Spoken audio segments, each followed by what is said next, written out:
tenerlos con nosotros. Les voy a pedir el favor que cierren todos sus micrófonos. Vamos a dejarlo abierto solamente el de Mónica, quien nos va a ofrecer la oración.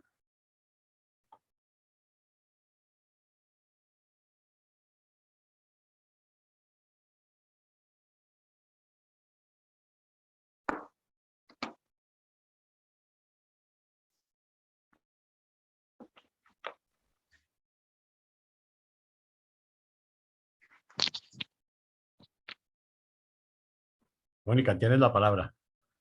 Perdón, no escuchaba. Vamos a ponernos en presencia del Padre. Vamos a pedir hoy por todos los que necesitan de su amor. Vamos a pedir especialmente por las personas que ya se han graduado de esta vida. Vamos a pedir por nuestro, por el amigo de nuestra querida Maite. Su nombre es Leandro. Yo quiero pedir especialmente por un amigo también de fallecer. Su nombre es René Riquelme. También para que cuando despierten se maravillen de lo que van a ver.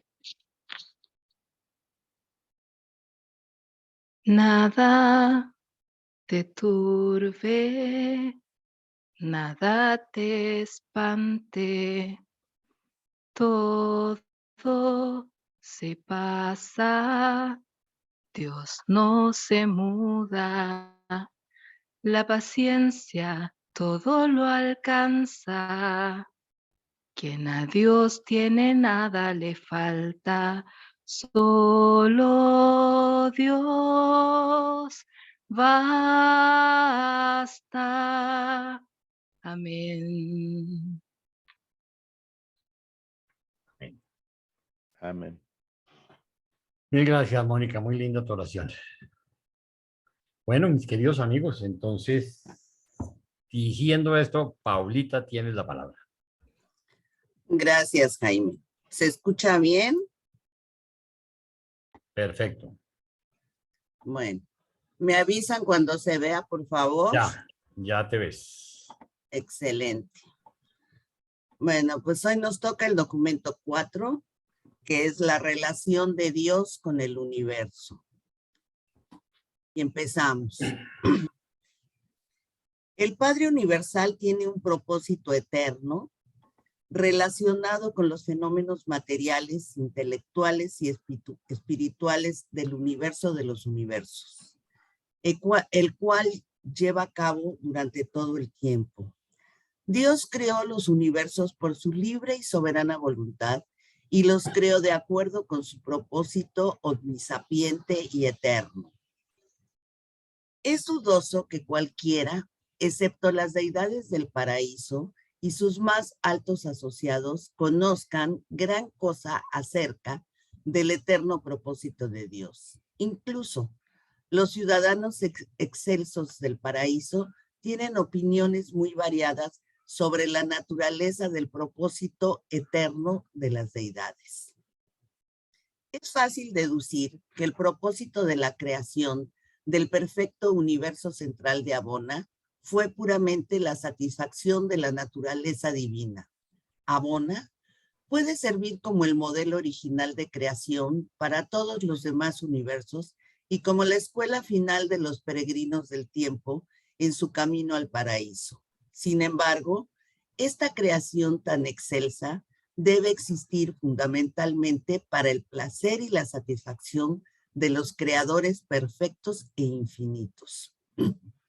El asombroso plan de perfección de los mortales evolutivos, y una vez que alcanzan el paraíso y los cuerpos de la finalidad, el proporcionar capacitación ulterior para alguna tarea futura no revelada parece ser, actualmente, una de las ocupaciones principales de los 7 universos y sus muchas subdivisiones.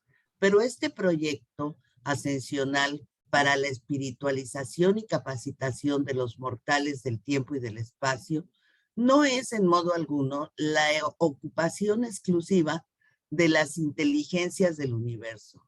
Existen ciertamente muchas otras tareas fascinantes que ocupan el tiempo y canalizan las energías de las huestes celestiales. Bueno, aquí es un pequeño resumen de la relación, de algunos puntos de la relación de Dios con el universo, donde pienso que es importante destacar que el Padre en esta relación, el Padre Universal, tiene una función eterna para los fenómenos materiales, intelectuales y espirituales del universo de los universos, y lo realiza firmemente, ¿no? Otro de esta relación es que Dios crea de una manera juiciosa, soberana y libremente. Como cuando uno ve esto y te estás acercando a la revelación, pues es como una forma de tranquilidad, ¿no? De que te des cuenta la perfección de esta relación de Dios con el universo. Ahora pasamos a la parte de Abona. En esa relación podemos decir que Abona es una creación modelo, dotada de perfección, y a su vez un lugar de instrucción para los peregrinos del tiempo al final de su camino hacia el paraíso. O sea, qué interesante que después de hacer todo el recorrido, desde tu primer escalón hasta poder llegar hasta el paraíso, hay una área de capacitación importante para que los peregrinos, o sea, los finalistas, ya pasen a seguirse capacitando para desarrollar diferentes tareas que por el momento no nos son reveladas, pero de que hay que hacer cosas, hay que hacer, y ahí mismo existe esa escuela de capacitación especial para este grupo de finalistas. Y también con respecto a Abona, es una creación sobresaliente para el encanto y la satisfacción de los creadores perfectos e infinitos. Pues esta parte es una introducción chiquita. No sé si alguien tenga algún comentario o quisiera agregar algo. Si no, pues ya continuamos. Pues es que está muy sencillito. Continuamos. Bueno, primero, la actitud universal del Padre. Por muchas épocas los habitantes de Urantia han interpretado erróneamente la providencia de Dios.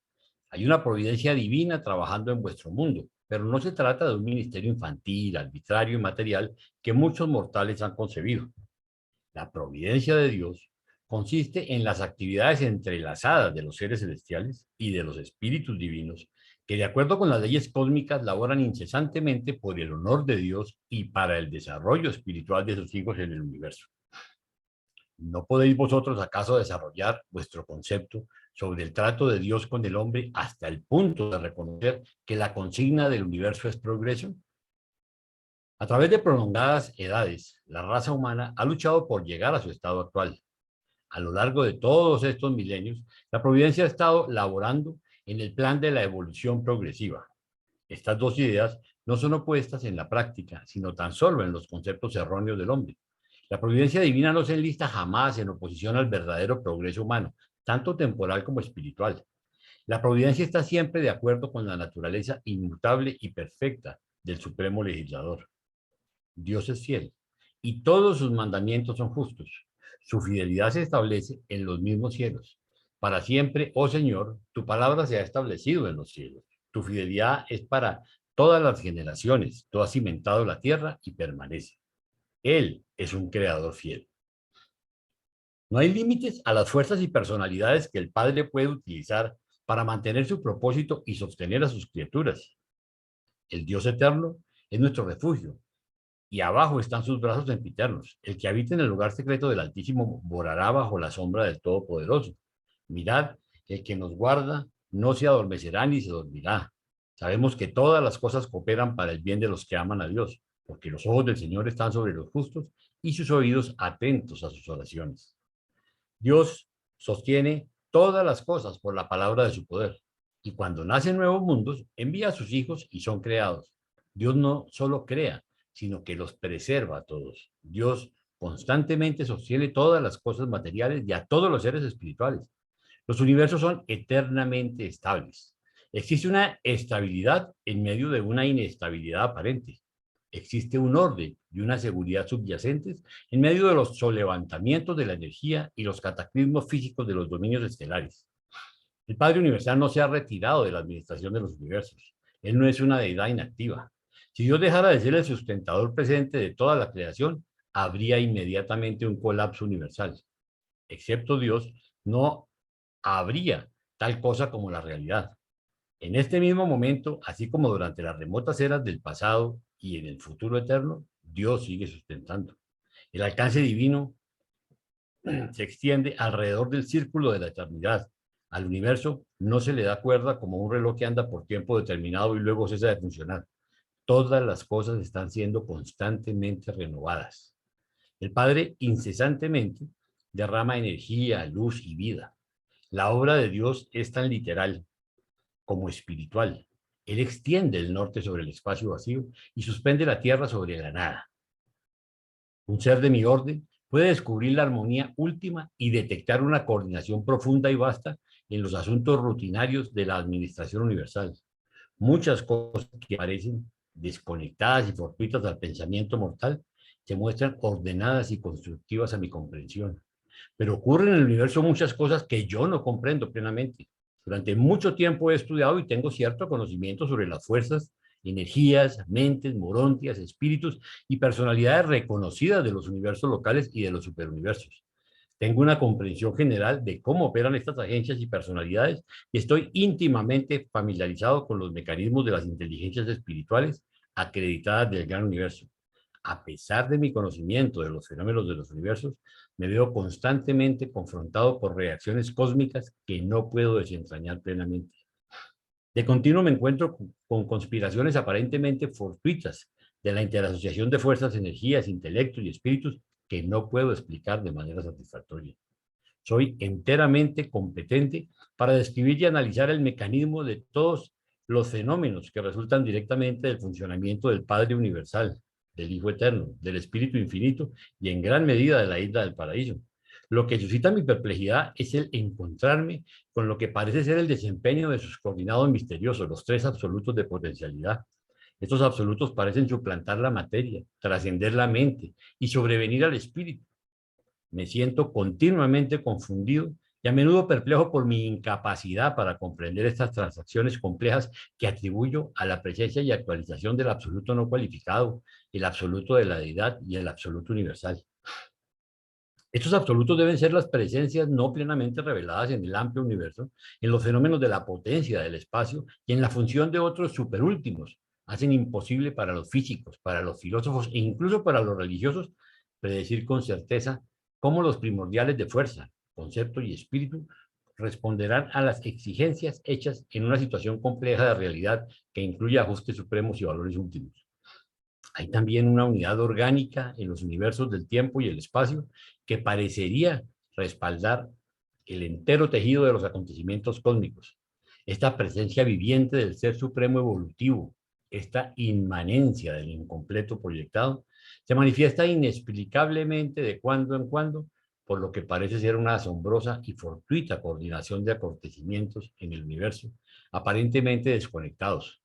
Esta debe ser la función de la providencia, el dominio del Ser Supremo y del actor conjunto. Me inclino a creer que es precisamente este extendido control, generalmente irreconocible, de la coordinación y la interasociación de todas las fases y formas de actividad universal, que hace que una mezcla tan abigarrada y aparentemente tan confusa de fenómenos físicos, mentales, mortales y espirituales funcione tan inequívocamente para la gloria de Dios y para el bien de los hombres y ángeles. Pero en el sentido más amplio, los aparentes accidentes del cosmos son indudablemente parte del drama finito de la aventura espacio-temporal del infinito en su manipulación eterna de los absolutos. Bueno, mis queridos amigos, miremos lo siguiente. ¿Quién es el que ha sido escogido como revelador para revelar al Padre Universal? Imagínense ustedes. ¿Quién es el que está hablando? Uno de la comisión de enlace. Sí, pero específicamente ¿quién? ¿Qué personaje es? ¿Qué personalidad es? Porque lo que te iba a decir era que si él mismo dice que está perplejo por todas las cosas que hará para nosotros. Correcto, allá los quiero llevar, pero ¿quién es? ¿Quién es el que está dando esta revelación? Está al final de cada documento que hemos leído. Sí, es el consejero divino. Es un consejero divino. Es un Consejero ser divino, celestial que ha estado en el Ah. paraíso, que ha estado en la presencia del Padre, que mire cómo él conoce todo con la experiencia que tiene por miles de millones ¿sí? de años. Y aún él dice que hay momentos en que, a pesar de que aparentemente conoce todo cómo funciona, se queda perplejo y no tiene respuestas. Entonces, para que doña Claudia no se preocupe cuando no entiendan. Si un consejero divino se siente trabado a veces, pues imagínate lo que nos espera a nosotros. Pero sí les prometo, como tú decías antes de iniciar la clase, que cada día, en la medida que avanzamos, va a haber cada vez cosas más claras. Que claro, habrá muchas que, como yo les decía, no se preocupen, que así como vamos entendiendo unas, vamos desentendiendo otras en la medida que avanzamos. Pero eso es parte del proceso y lo que sí les digo es que cada día tendremos más comprensión de las cosas que nos son reveladas. ¿Ok? Ahora sí, comentarios de ustedes. Señor Jaime, A ver, Marinette. no soy Concepción. Vale. Soy Concepción. Adelante, Pero es que veo a Marinette con la mano levantada, perdón. Perdón. Concepción, No, ¿dónde está? puse levanté la mano porque Concepción. no sé ni cómo levantarla. A ver, ahí donde dice reacciones con una carita y un más, entonces oprimes ahí y dice levantar la mano, ¿ok? Para la próxima. Bueno, Okay. para la próxima. A ver, Concepción. Tengo una duda. ¿Quién es el actor conjunto? El espíritu infinito. El espíritu infinito. Esa era mi duda. Ok. Gracias. Listo. Ahora sí, Marinette. Gracias. Bueno, del primer párrafo se pueden sacar varias preguntas como para tratar de aclararnos un poco. Dice que se ha interpretado erróneamente la providencia de Dios. Entonces, si pudiera dar un ejemplo de una de esas interpretaciones erróneas que hemos tenido. Esa primera pregunta del primer párrafo. Y otra pregunta de ese mismo párrafo sería que ¿cómo podemos identificar la providencia de Dios en nuestro mundo? Porque dice que hay una providencia divina trabajando en vuestro mundo. Y la tercera pregunta desde ese mismo párrafo sería que, ¿qué papel hacemos entonces nosotros los seres humanos dentro de la providencia de Dios? Porque dice que consiste en las actividades entrelazadas de los seres celestiales y los espíritus divinos. Bueno, entonces yo te hago una pregunta. Tú me admites pregunta y yo te devuelvo solo una, para que estemos hablando de lo mismo. ¿Qué es lo que para ti es la providencia? Desde el punto de vista tuyo. No me digas qué dice el libro. ¿Tú qué crees que es la providencia? Yo pienso que son todo ese poder que tiene Dios para mantener el orden en todos los universos. Todas sus características, sus cualidades comprenden la providencia de Dios. Es lo que yo puedo interpretar. Ok, fíjate que eso lo interpretas tú, ¿sí? Ahora, ¿qué es lo que la gente del común, ¿sí?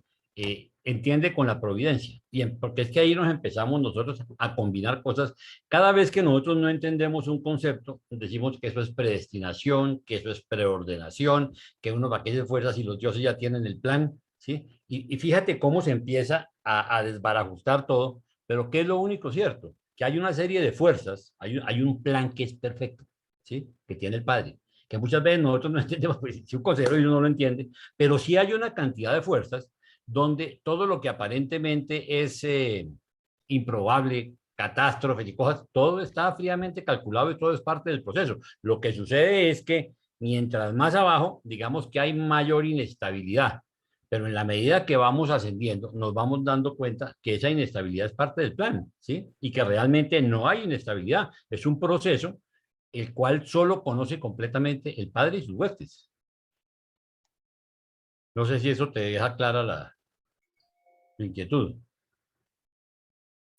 Un poco. Sin embargo, me gustaría, bueno, si me puedes dar un ejemplo sobre el concepto erróneo acerca de la providencia, como para aclarar más aún lo que sí es la providencia. La predestinación.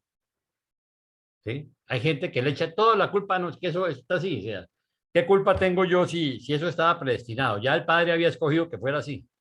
Resulta que no hay tal. Hay cosas que pueden salírsenos de las manos, ¿sí? Que obedecen a las fuerzas, como lo dice el consejero divino, pero hay cosas que pertenecen al libre albedrío. Y nosotros somos felices echándole la culpa de nuestras decisiones erróneas a la providencia. Ah, no, es que eso era parte del plan. Entonces, eso es parte de los ejemplos erróneos, ¿sí? Cuando nosotros queremos ya, descargar nuestra responsabilidad y se la chutamos al ya Padre, entiendo. ¿ok? Ahora sí capté. Bueno, Gracias, Martica. Jaime. Ok, no señora. Bueno, Jaime, algo muy importante que yo quisiera que tú nos ampliaras, que precisamente lo tocaste, y es acerca de la conciliación que debe haber entre como los escritos antiguos que tú siempre dices no los podemos desechar, igual no todo está mal escrito, como cosas de la Biblia, que lo acabas de leer acá en estos numerales y donde dice, donde cita muchos párrafos de la Biblia, ¿sí? De Proverbios, sí. Entonces mira que los reveladores o el Padre Celestial no lo quita, ¿sí? No los desechan todos esos escritos.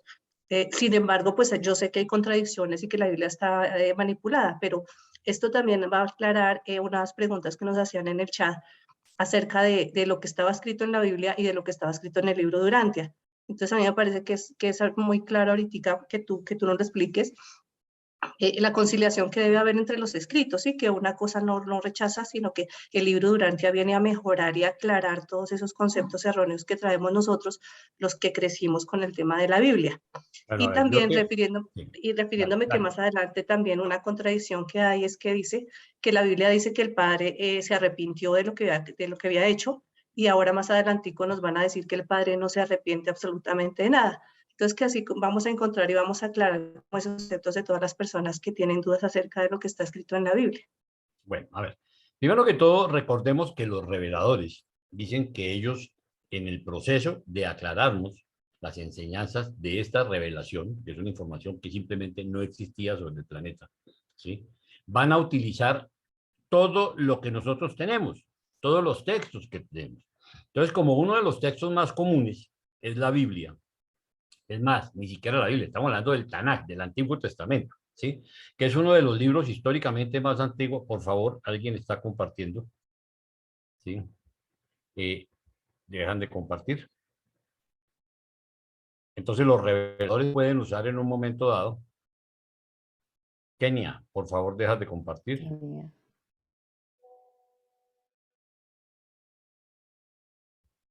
Arriba.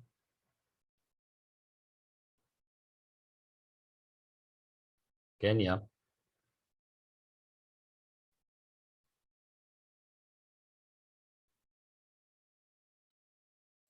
Kenia, por favor, dejas de compartir.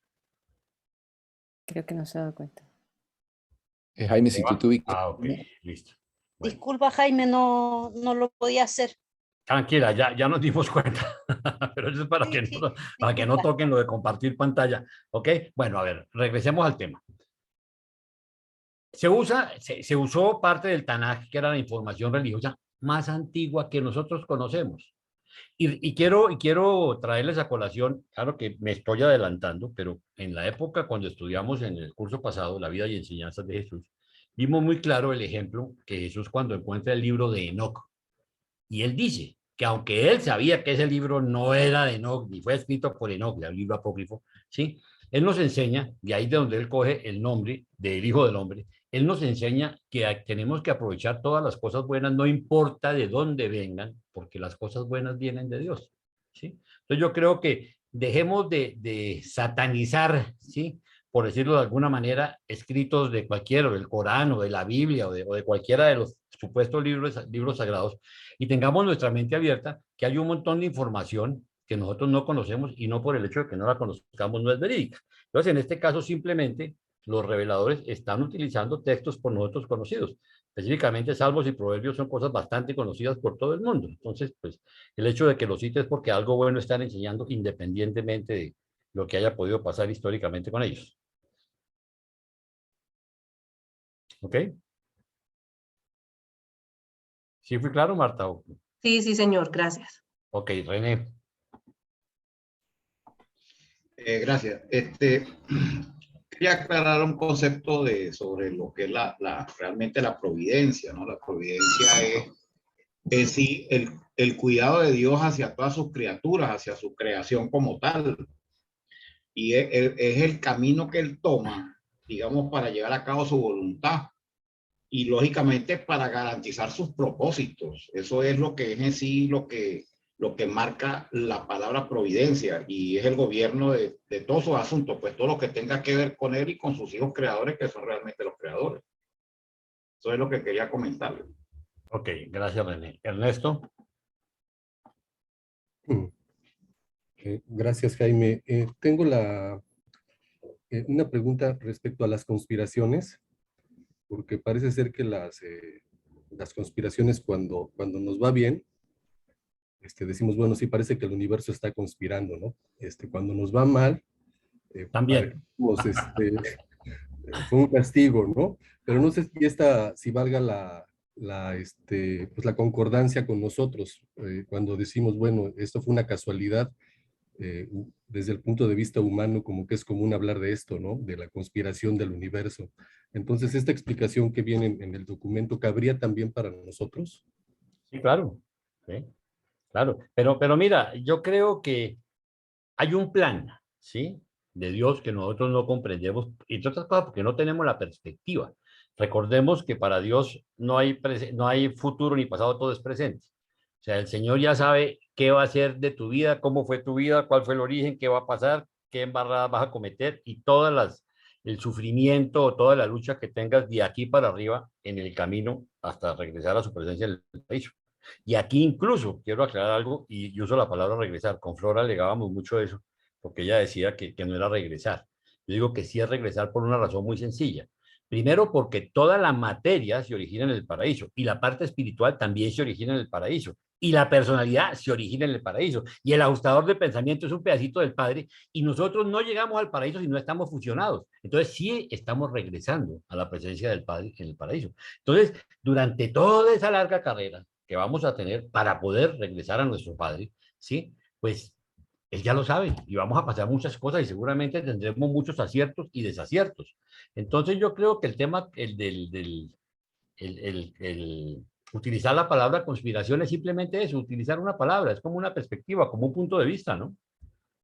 Yo la verdad no le pongo mucho misterio a eso, porque sé que hay un plan perfecto para mí y para cada uno de nosotros, y bueno, el Señor sabrá por qué me toca lo que me toca. Yo lo que voy a tratar es de pelear mi mejor batalla en cada momento. Creo que esa debería ser. No sé qué opinas, Ernesto. Sí, porque siento que muchos de nosotros podemos decir que a veces el universo conspiró para llegar al libro, bueno, que el libro llegó a nosotros, ¿no? También siempre estará el punto de, bueno, el padre entonces sabrá quiénes de sus hijos pues lograrán el reto, la aventura eterna, y quiénes de sus hijos fracasarán. Yo sé que es una pregunta complicada de responder. A ver, sin embargo, yo voy mucho más allá. Aquí no se trata cuántos regresaremos, sino cuántos llegaremos hasta donde decidimos llegar, ¿sí? Porque definitivamente no todos vamos a regresar al paraíso. Unos se quedarán en el universo local, otros se quedarán en el superuniverso, y otros decidirán llegar al paraíso. Y yo siempre pongo un ejemplo, ¿sí? Y pongo un ejemplo que creo que es muy gráfico. Digo, un padre tuvo 3 hijos y les dio a cada uno su educación con todo lo mejor. Uno no quiso estudiar, ¿sí? Se quedó simplemente con un bachillerato, que es una secundaria. El otro hizo una carrera profesional, y el otro hizo una maestría y un doctorado. Entonces yo te hago una pregunta. ¿Los 3 tienen derecho a lo mismo?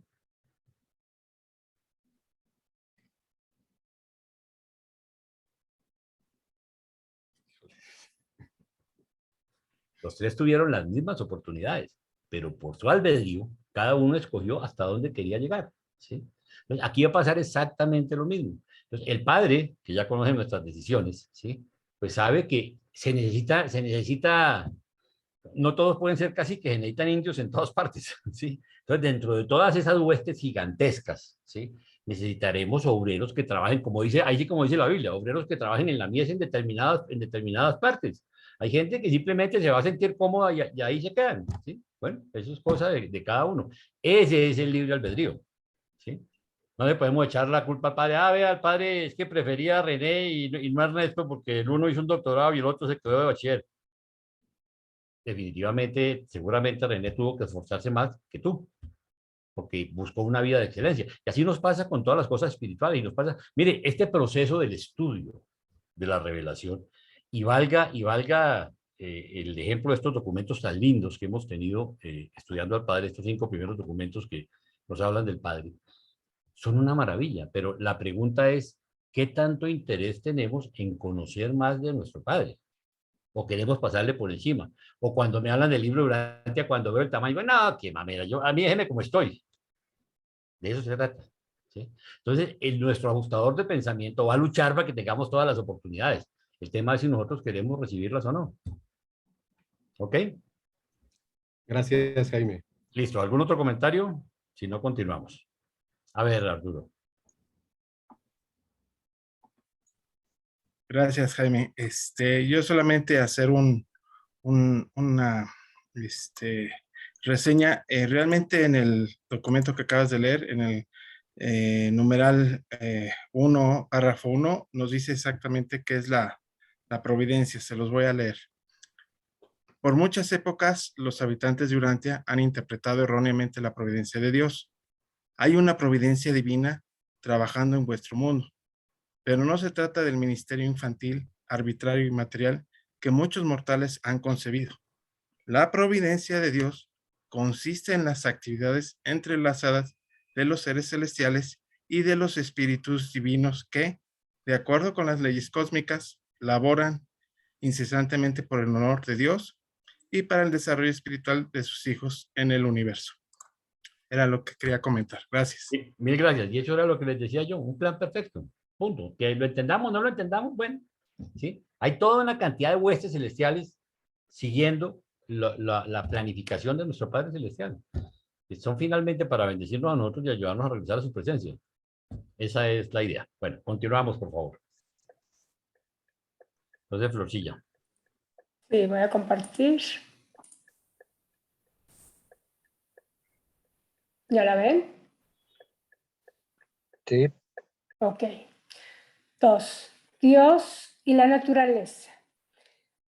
Aquí al hablar de naturaleza me gustaría ampliar un poquito porque muchas veces, muchos de nosotros hemos en algún momento pensado que naturaleza es plantas y animales, pero el término naturaleza va un poquito más allá y encontré una definición, bueno, tres párrafos que definen un poquito más amplio lo que es la naturaleza. Uno de ellos dice, principio generador del desarrollo armónico y la plenitud de cada ser en cuanto tal ser siguiendo su propia e independiente evolución. Otra dice, conjunto de todo lo que existe y que está determinado y armonizado en sus propias leyes. Y otra más dice, virtud, calidad o propiedad de las cosas. Creo que el término naturaleza es más amplio, ¿no? Bueno, y ahora vamos a entrar acá. La naturaleza es, en un sentido limitado, el hábito físico de Dios. La conducta o acción de Dios se cualifica y se modifica provisionalmente por los planes experimentales y los modelos evolutivos de un universo local, una constelación, un sistema o un planeta. Dios actúa de acuerdo con una ley bien definida, invariable e inmutable a lo largo y a lo ancho del vasto universo maestro, pero modifica sus esquemas de acción a fin de contribuir a la conducta coordinada y equilibrada de cada universo, constelación, sistema, planeta y personalidad, de acuerdo con los objetos, propósitos y planes locales de los proyectos finitos de desarrollo evolutivo. Por consiguiente, la naturaleza, tal como lo entiende el hombre mortal, comprende los cimientos subyacentes y el antecedente fundamental de una deidad incambiable y sus leyes inmutables, modificadas, fluctuantes y experimentando trastornos causados por el mecanismo de los planes, propósitos, normas y condiciones locales en el universo, la constelación, el sistema y las fuerzas y personalidades planetarias locales han originado y están llevando a cabo. Por ejemplo, así como se han decretado las leyes de Dios en Nevadón, en nuestro universo local de Nevadón, estas son modificadas por los planes establecidos por el Hijo Creador y el Espíritu Creativo de este universo local. Y aunado a eso, o sumado a eso, además, por los errores, incumplimientos e insurrecciones de algunos seres residentes en vuestro planeta y pertenecientes a vuestro inmediato sistema planetario de Satania, también han influido en la operación de estas leyes.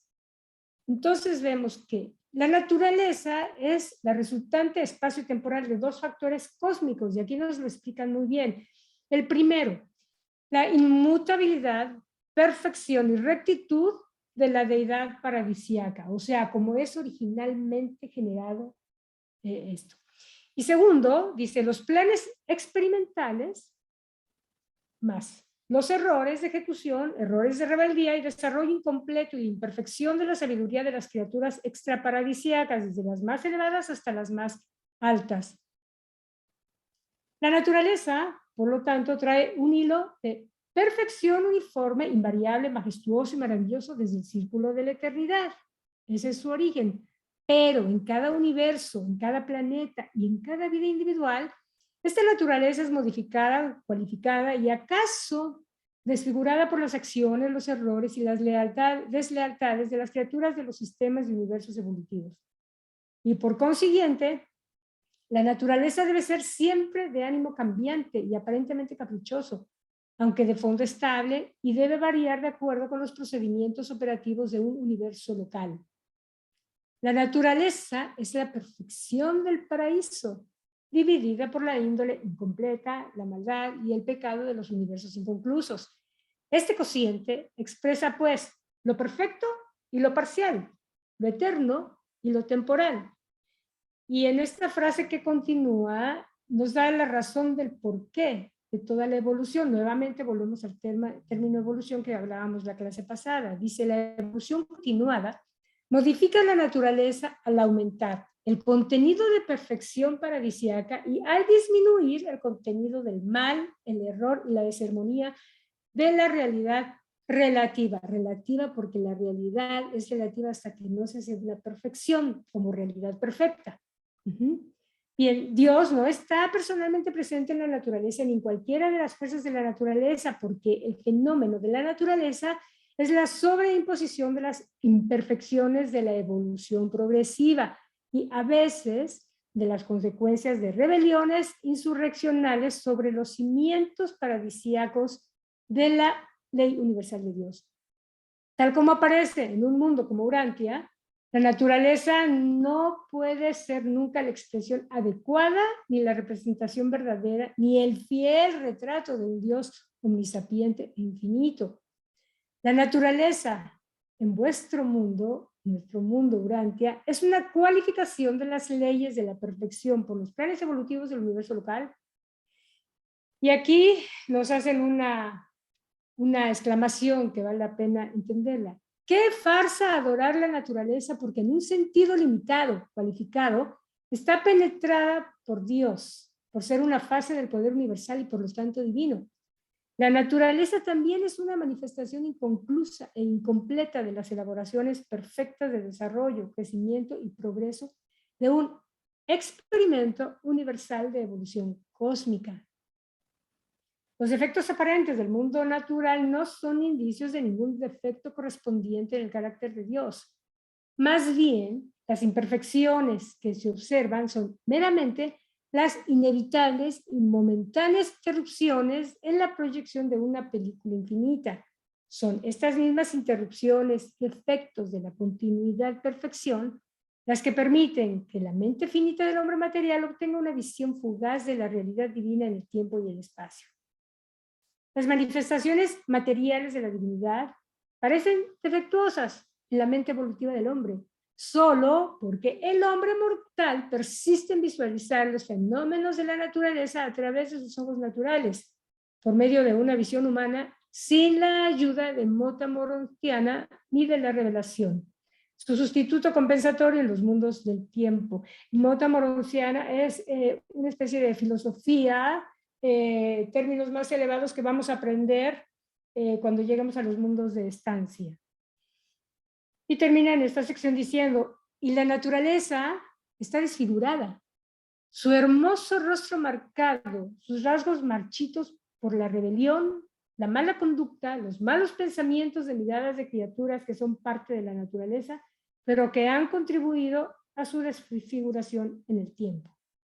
Aquí se refiere en realidad al tema de la rebelión y bueno, tiene que ver con la evolución, rebelión y todo lo que siguió posteriormente. No, la naturaleza no es Dios.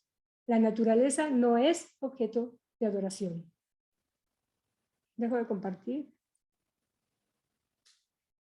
Es bien interesante la forma como nos explican cómo inicia el plan y cómo tanto en los lugares como con las personalidades se va modificando y nosotros a través de la evolución y bueno, los desarrollos en los lugares y a través de las personas llegaremos a la perfección.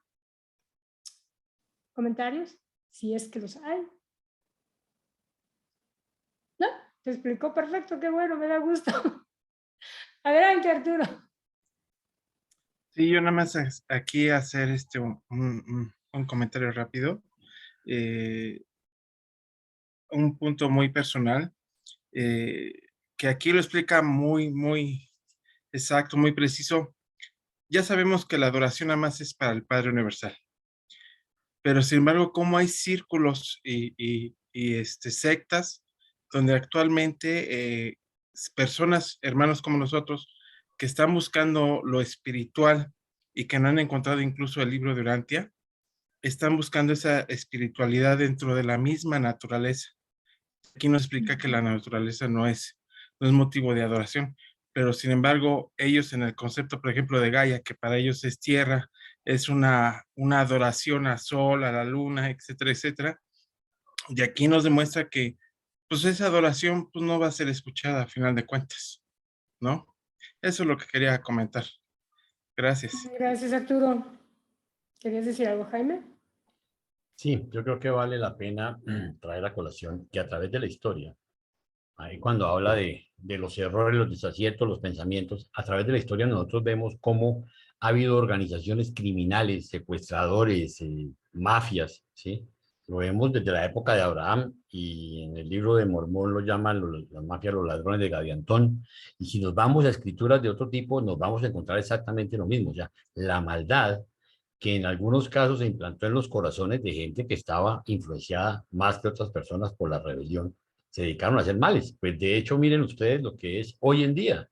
Las mismas mafias de narcotráfico, las mismas mafias de los políticos, tienen unos orígenes que vienen desde muy atrás. Entonces, eso hace que el plan se retrase, ¿sí? Porque estamos tomando decisiones erradas. Y bueno, ay, no, es que viene, que la providencia, es que no, nos tocó lo malo. No, nos tocó lo que hemos sembrado, ¿sí? Y el libro Durante también, la revelación nos enseña que a veces el Padre, que no es el Padre, sino las huestes celestiales, dentro de una planificación, tienen que tomar medidas, apretar las tuercas, como decimos nosotros grupalmente, para hacernos caer en cuenta y corregirnos, ¿no? Buscando la corrección, como un buen padre corrige a sus hijos. Entonces, es un buen punto para recordar. Gracias, Flor. Gracias, Jaime. Lucy. Sí, Flor. Es que este párrafo 424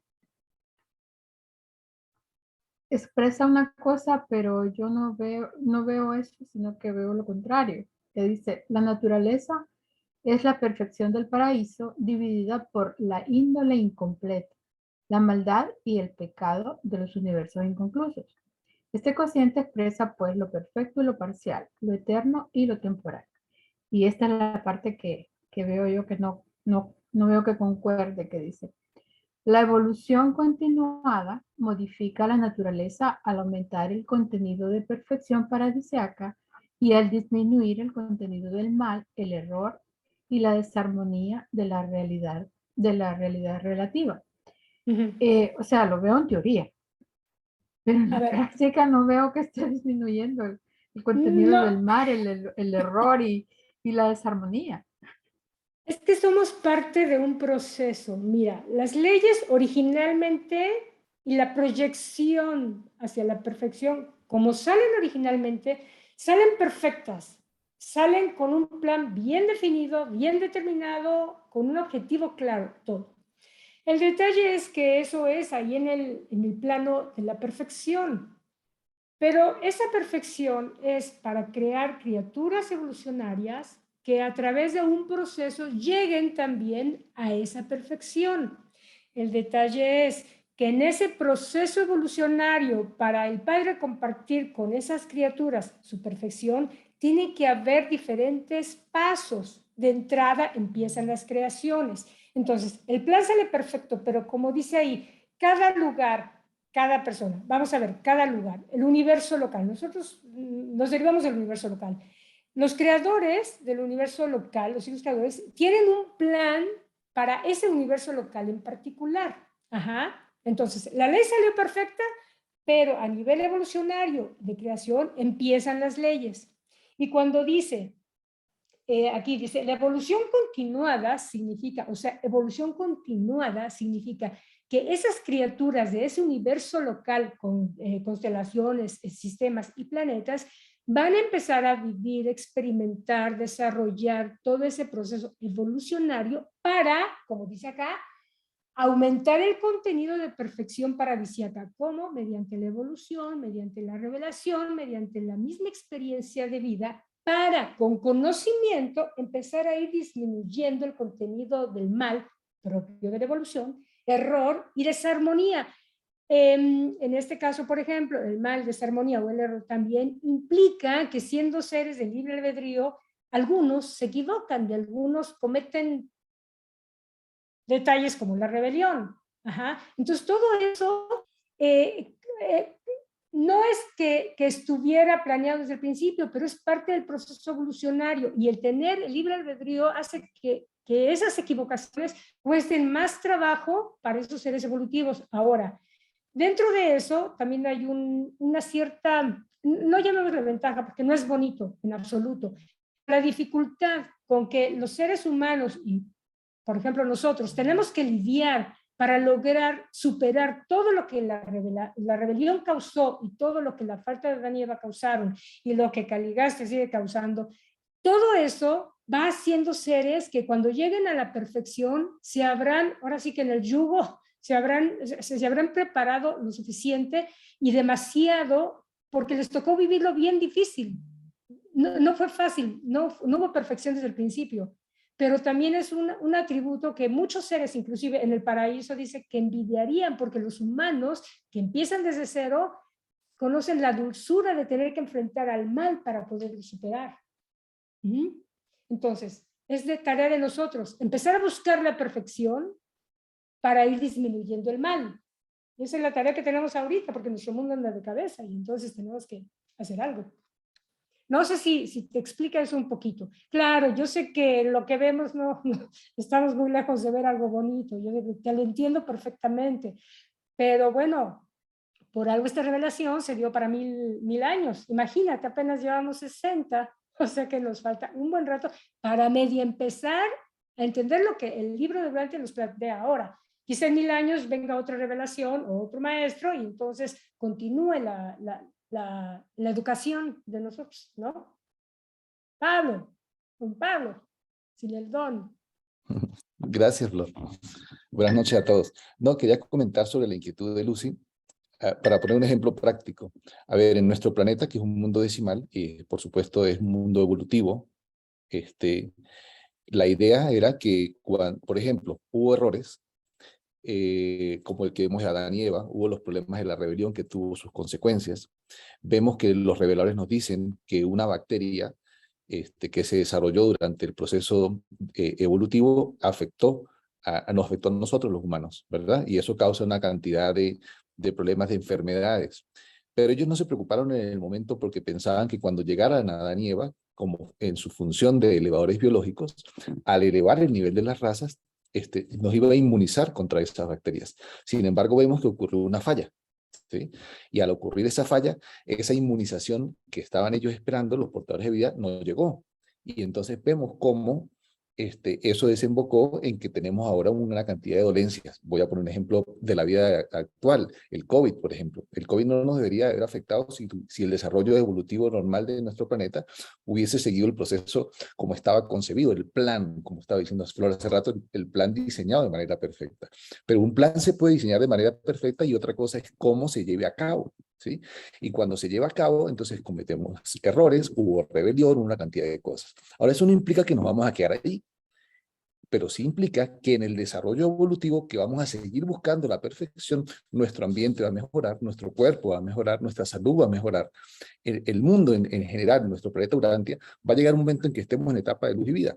Y los reveladores nos dicen, por ejemplo, que en ese momento ya la vida humana va a extenderse hasta 500 años, que vamos a vencer, gran causa, a través de la ciencia, un montón de problemas de salud. Y así por el estilo, o sea, el plan busca la perfección, pero es un logro, es algo que es progresivo, que tenemos que ir haciendo. Entonces, por eso es que aunque el plan está diseñado para perfeccionarnos, lleva un proceso evolutivo, secuencial, en el que todos tenemos que participar de manera individual, de manera colectiva, tratando de hacer la voluntad del Padre, que a fin de cuentas es mejorar en todos los sentidos. Era eso lo que quería comentar. Gracias. Gracias, Pablo. Marinette. Gracias. Bueno, yo un comentario tipo pregunta que va a sonar un poco infantil, pero me surgió cuando estaba pendiente de la lectura. Dice en el párrafo 4.2.3, dice, la naturaleza, por lo tanto, trae un hilo de perfección uniforme, invariable, majestuoso y maravilloso desde el círculo de la eternidad.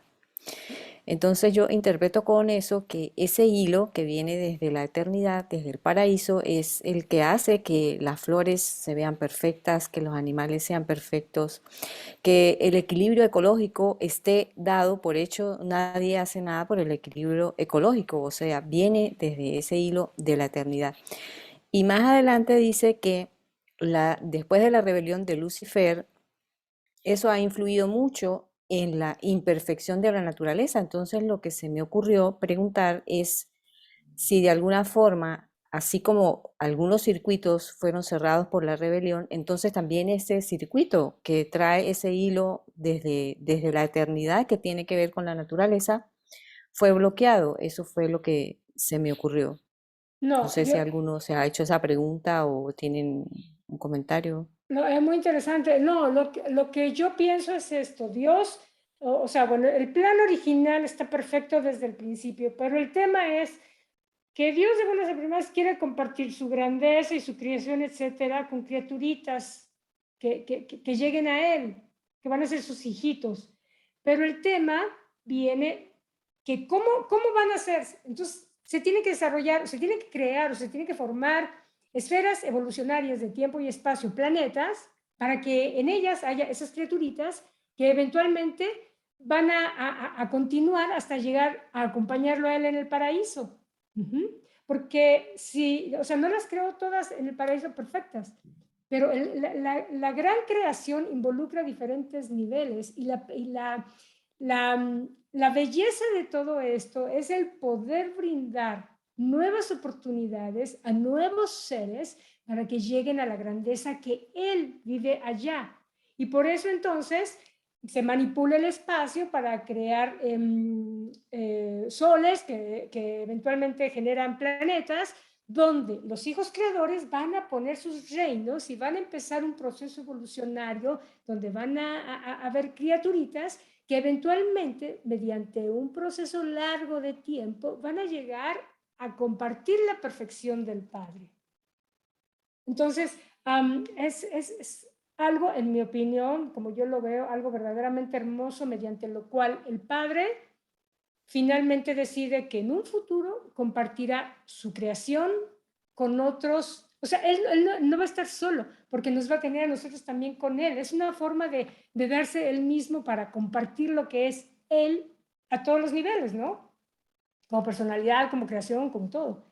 Entonces, claro, o sea, nos pudo haber quedado perfectos, como ya tiene muchos seres perfectos, o pudo haber hecho toda la creación de un jalón y perfecta, pero entonces, ¿en dónde radica ese proceso que le va dando a cada cosa esa motivación, esa inspiración para lograr mejores cosas? Y dentro de ello, por ejemplo, Pablo acaba de mencionar un planeta decimal. La vida o los procesos de implantación de vida también proveen modelos que llega un momento en que ya están muy bien, pero hay que crear nuevas variables, entonces se crean los planetas decimales. El nuestro es un planeta decimal, o sea, a nosotros nos tocó mucho, si se dan cuenta, somos planeta decimal con una rebelión, con una falta adánica, con Caligaste aquí dando vueltas, y además,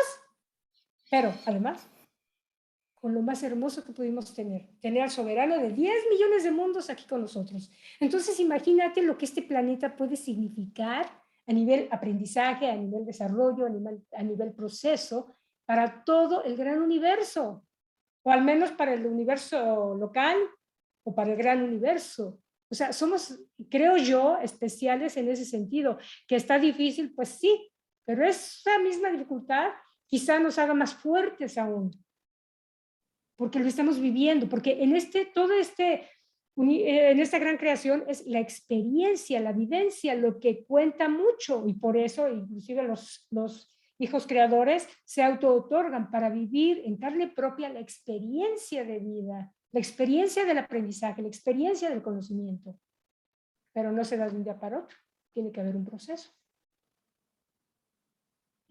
Gracias, Flor. Pero es como para otra sesión para seguir hablando del tema, porque es fascinante. Manuel, sí. Buenas noches a todos. Florcita, pero yo entiendo perfectamente, pero ¿qué significa que por nuestra evolución nos vamos a terminar cargando el planeta? No, es que, espérame, mira, la evolución se da en todos los sentidos, se da a nivel biológico, pero también se da a nivel moral, ético, psicológico y obviamente espiritual, y a nivel conciencia. O sea, nosotros como especie tenemos que entender qué estamos haciendo, nos tiene que caer el 20 de lo que estamos haciendo, para ver si llega un momento en que nos damos cuenta de que estamos haciéndolo mal, que estamos echando a perder las cosas, que estamos fallando y lastimando un plan original. Y eventualmente logremos empezar a pensar si lo hacemos bien. Ahora, de pensar a hacerlo bien, pues también será otra transición. Es un tema de conciencia, de conocimiento, de conocer nuestro origen, conocer el propósito de la vida y saber qué hacer para llegar a eso. Sí, no, lo que pasa es que el 1% de la población es la que decide qué hacer con el planeta finalmente. Ese 1% no le interesa la evolución, el crecimiento espiritual, ellos más bien están involucionando, y ellos son los que deciden qué hacer con el planeta finalmente, no nosotros. Así nosotros seamos 7.000 millones de personas, no dominamos las leyes, ni las industrias, ni las farmacéuticas, ni nada de esas cosas, que podamos hacer un cambio. Por eso yo digo, o sea, sí estamos entrando en conciencia, pero yo creo que falta algo más, 1000 años, pero que nos vamos a cargar el planeta realmente, porque la forma como está estructurada la sociedad con este 1%, no pinta para nada bien. Mira, es en gran parte ignorancia, una, y en segunda, participación, porque efectivamente hay una élite ahí que puede estar jalando los hilos de todo, pero también esa élite va a estar ahí hasta que el resto quiera, porque en el momento en que hay una masa crítica que impida que ese proceso continúe, yo te puedo asegurar que se va a caer. ¿Por qué? Lo que pasa es que ahorita tiene el poder porque no sabemos y no participamos, no nos enfocamos, no tenemos conciencia, pues claro, dominan. Pero va a llegar un momento en que la masa, y no hablo de la masa en general, no, me refiero a una masa como masa crítica que logre la transformación. Y sí se va a dar. Yo creo que hay muchas células aisladas que están empezando a crear un cambio, o al menos a tener un poco más de conciencia. El detalle es que están aisladas y que son pequeñas, pero que va a haber, yo sí creo que se va a dar. Lo que pasa es que igual no es de un día para otro. Perdón, Marcela. Pero seguimos hablando, Manuel, después es interesante también. Marcela, dime. Sí, muchas gracias. Pues para hacer una reflexión quiero aportar respecto al comentario anterior. Perdón que no tomé nota de quién fue el joven que habló, pero puedo percibir su, no sé si sea especie de angustia, desesperación, desánimo, no sabría cuál sea la mejor manera de referirme a ello, pero mi intención es que lo entiendo porque yo he estado ahí, he pensado eso y bueno, ¿para dónde va este caos?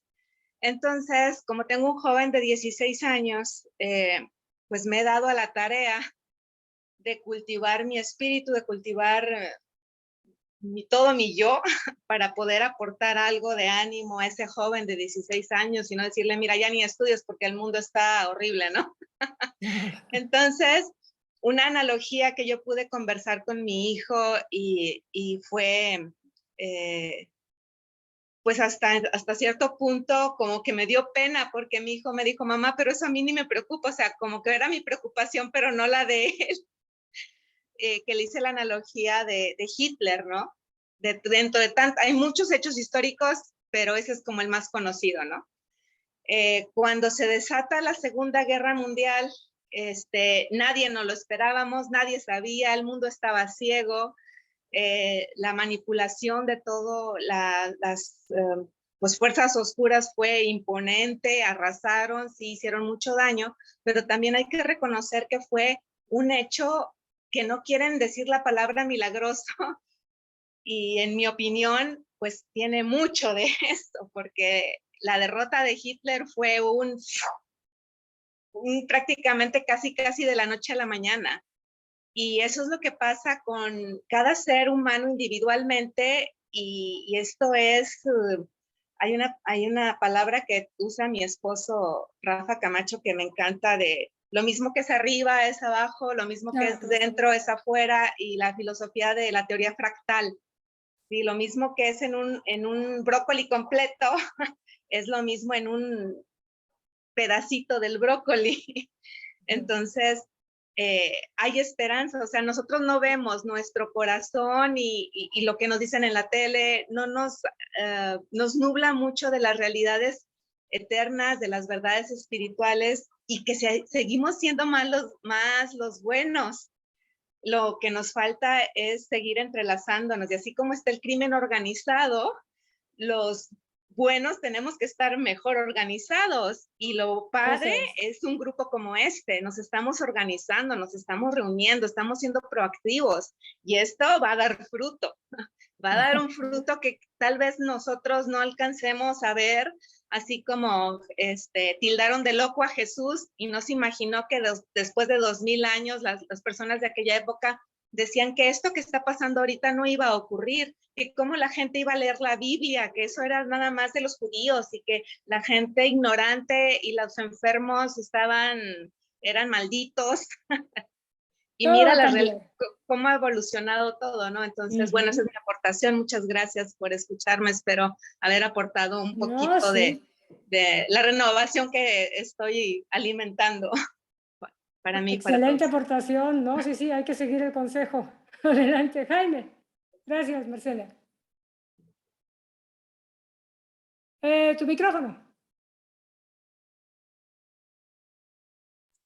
El micrófono apagado. Perdón, que la persona que habló, Marcela, fue Manuel Aquino. ¿Sí? Y para Manuel tengo un comentario, ¿sí? Manuel, definitivamente, sí, el Estado profundo sigue haciendo de las suyas, los periodistas son una porquería, la Big Pharma otra, los políticos otra, pero acordémonos de algo, ¿qué fue lo que enseñó Jesús? La religión de la experiencia personal. Finalmente, esto es un proceso que somos nosotros y el Padre. Y recordemos que nosotros como seres finitos somos una cosita así en el universo y en el contexto temporal. Cualquier tiempo que tú quieras poner de vida, 100 años, 150 años, es decir, imagínate 100 años. 100 años para un proceso que va únicamente a nivel de plantar semillas, va a durar 1000. Quiere decir que ni siquiera vamos a ver los resultados del proceso en 1000 años, en 100 años, perdón, ¿sí? O sea, en la 10ª parte de ese plazo de siembra. Ahora, mira lo siguiente. ni siquiera podemos hablar de 100 años, porque yo no sé qué edad tienes tú y no sé qué expectativa te queda, pero pongo un ejemplo, si tú hoy tienes 40 y vas a vivir 80 y vas a trabajar intensamente en tu relación con el Padre, lo que vas a tener de tiempo de siembra son 40 años, porque es que finalmente aquí el tema no es decir, no, es que el mundo está patas arriba, entonces nos llevó el que nos trajo, no hagamos nada. No, el problema es nuestro, tú y el Padre. El problema es qué va a hacer Manuel en relación al Padre de acuerdo al plan que tiene el Padre. Eso es lo que nos preocupa. Si nos morimos esta noche, o nos morimos mañana, nos morimos en 200 años, no lo sabemos, ¿sí? Pero sí sabemos qué debemos hacer. Y es la invitación que tenemos en este grupo, es invitarlos a actuar, invitarlos a que generemos una sinergia de actividad espiritual y sobre todo de rectitud, de empezar a vivir los principios de la revelación y que nosotros tiremos una arenita al aire, ¿sí? Que es nuestro aporte a la humanidad, de actuar correctamente. Mil gracias, Flor. Gracias, Jaime, muy acertado también. Rosa, y gracias. Sí. Muy buenas noches, compañeros. La verdad es que ese era una angustia que me inquietaba hace muchísimos años con respecto a qué va a pasar mañana, ¿no? Con respecto a los hijos, con respecto a qué mundo van a recibir ellos. Pero créanme que en esta lectura, esta confianza que se adquiere en nuestro Padre, vamos teniendo como la tranquilidad de que todo, o sea, no hay nada que se mueva sin su permiso, sin él, así nos dé libre albedrío. Entonces tengamos la plena seguridad de que, y podemos verlo en este momento, hay muchos grupos buscando lo que es la espiritualidad. En ese momento escuchamos a muchísimos grupos y antes no los escuchábamos, ¿cierto? Entonces tengamos la plena confianza de que vamos para mejor. Como dice Jaime, seguramente vamos a ver la totalidad, pero con que nosotros hagamos bien nuestro trabajo, ya tenemos la confianza de que estamos tratando de dejar un mundo mejor. Y esto unido a nuestra propia eternidad, pues yo creo que lo que más nos sirve esta lectura y este estudio es para asegurarnos de que las cosas van a salir bien. Gracias. Gracias. Muchas gracias, Rosa. Y bueno, ahora le paso la palabra a Carlos, que es el que sigue. Carlitos, adelante. Gracias, Flor. Continuamos, numeral número 3, el carácter invariable de Dios. Por largo tiempo ha creído el hombre que Dios es semejante a él. Dios no es celoso, no lo ha sido nunca ni lo será jamás del hombre, ni de ningún otro ser del universo de los universos. Sabiendo que el Hijo Creador pretendía que el hombre fuese la obra maestra de la creación planetaria, el soberano de la tierra entera, el verle dominado por sus pasiones más bajas, el espectáculo de su sumisión ante ídolos de madera, de piedra y de oro, y su ambición egoísta, estas sórdidas escenas mueven a Dios y a sus hijos a ser celosos por el hombre, pero nunca de él. El Dios eterno es incapaz de cólera ni de ira en el sentido de estas emociones humanas y tal como el hombre entiende esas reacciones. Estos sentimientos son bajos y despreciables, indignos de ser llamados humanos, mucho menos divinos. Y tales actitudes son absolutamente ajenas a la naturaleza perfecta y al carácter misericordioso del Padre Universal. Mucha gran parte de la dificultad que tienen los mortales de Urantia para comprender a Dios se debe a las vastas consecuencias de la rebelión de Lucifer y a la traición de Caligastia. En los mundos no segregados por el pecado, las razas evolutivas son capaces de formular ideas mucho mejores sobre el Padre Universal. Sufren menos confusión, distorsión y perversión de conceptos. Dios no se arrepiente de nada, de lo que ha hecho, de lo que hace o de lo que hará. Él es omnisapiente, a la vez que omnipotente. La sabiduría del hombre nace de las pruebas y los errores de la experiencia humana. La sabiduría de Dios consiste en la perfección no cualificada de su infinito discernimiento universal, y este preconocimiento divino dirige eficazmente la libre voluntad creadora. El Padre Universal nunca hace nada que cause posteriormente dolor o arrepentimiento. Pero las criaturas volitivas, planeadas y hechas por sus personalidades creadoras en los universos remotos, a veces por su infortunada elección, producen emociones de pesar divino en las personalidades de sus padres creadores. Pero aunque el Padre nunca comete errores, ni abriga arrepentimientos, ni experimenta dolor, es un ser con afecto de Padre y su corazón indudablemente se acongoja cuando sus hijos no consiguen alcanzar los niveles espirituales que son capaces de lograr con la ayuda que tan libremente se les ha brindado mediante los planes de desarrollo espiritual y la política de ascensión de los mortales de los universos. La bondad infinita del Padre está fuera de la comprensión de la mente finita del tiempo. De aquí que siempre deba proveerse un contraste comparativo con el mal, no el pecado, para demostrar efectivamente todas las fases de la bondad relativa. El imperfecto discernimiento mortal puede entender la perfección de la bondad divina solamente por su contraste asociación con la imperfección relativa en las relaciones del tiempo y la materia en los movimientos del espacio. El carácter de Dios es infinitamente superhumano. Por lo tanto, dicha naturaleza de divinidad debe personalizarse como lo hace en los hijos divinos antes de que pueda ser comprendida siquiera por la fe en la mente finita del hombre. Y aquí entonces en esta laminita hay como un resumen de las principales frases que encontré en el numeral 3 del documento 4 que estamos trabajando en la noche de hoy. Si hay algún comentario, si no, entonces continúa Jaime, creo. Ernesto. Y Manuel. Sí, gracias. Tengo el siguiente comentario. Cuando empieza en el primer párrafo y dice, al verle dominado por sus pasiones más bajas, y más adelante, y su ambición egoísta, y después nos dice que el Dios eterno es incapaz de cólera ni de ira.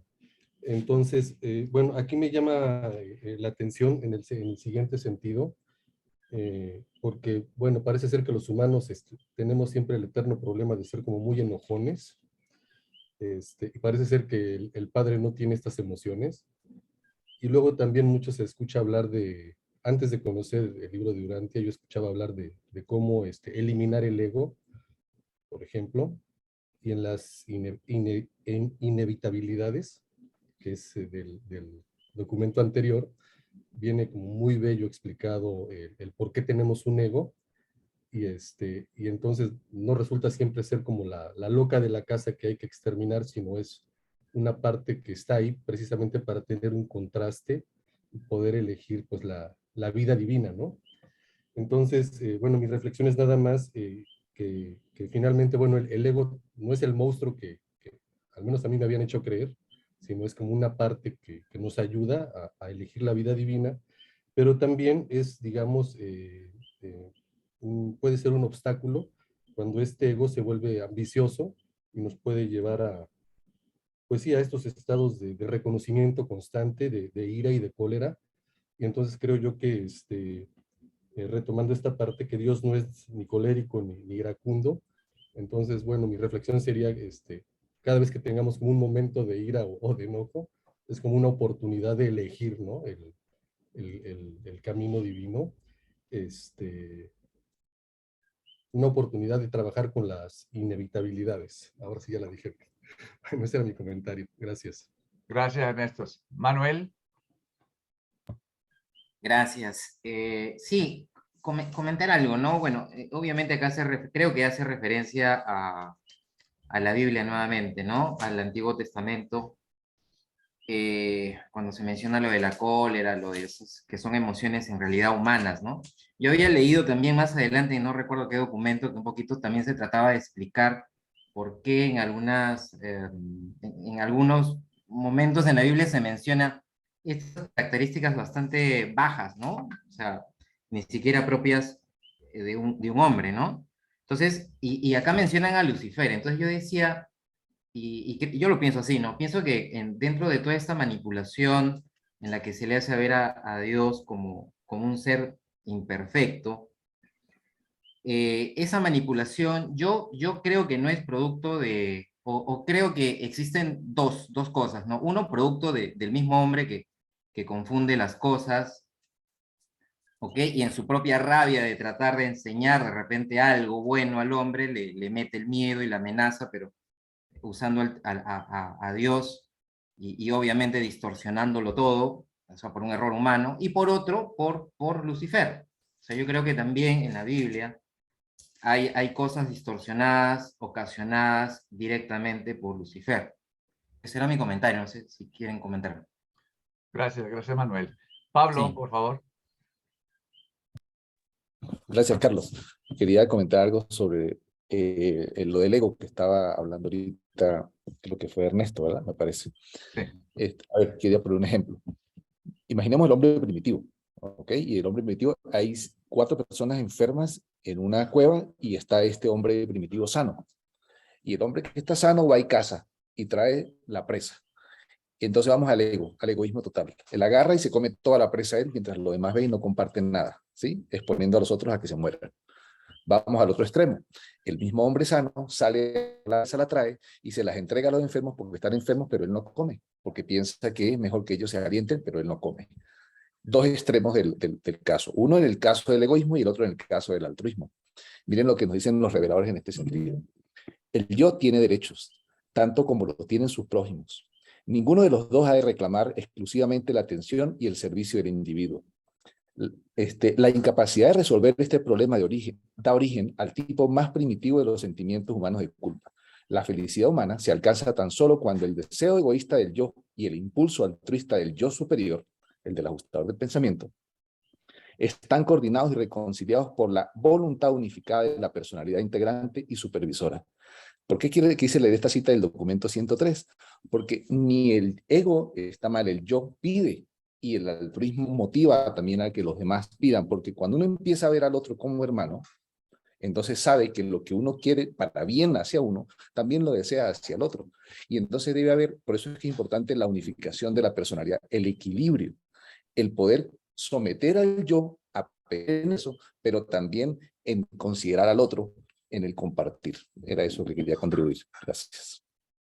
Gracias, Pablo. Rosa, ¿va a decir algo?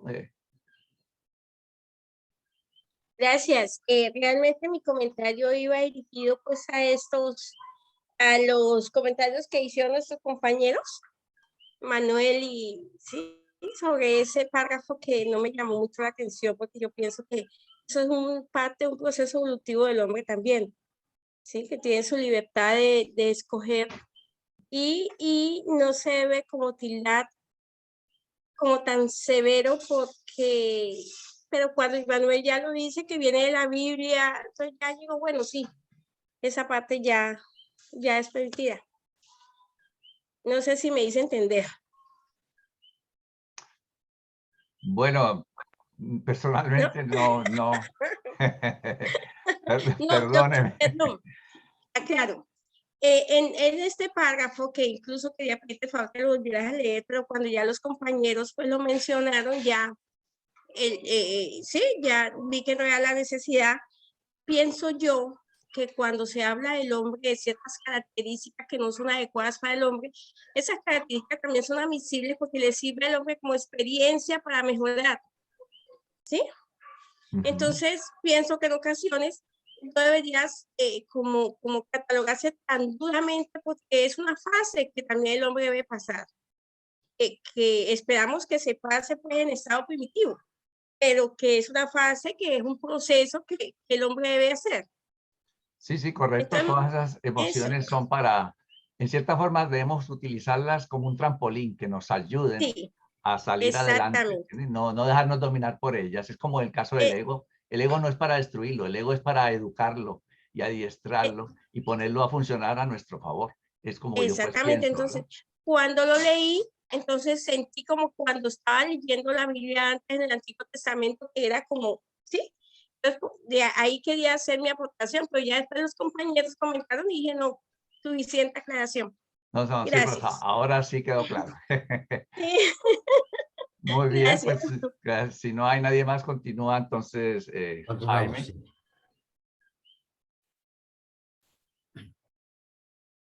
Cuarto, la comprensión de Dios.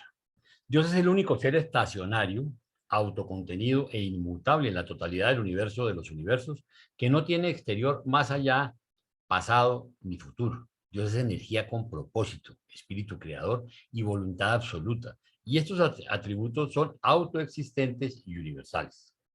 Puesto que Dios es autoexistente, es absolutamente independiente.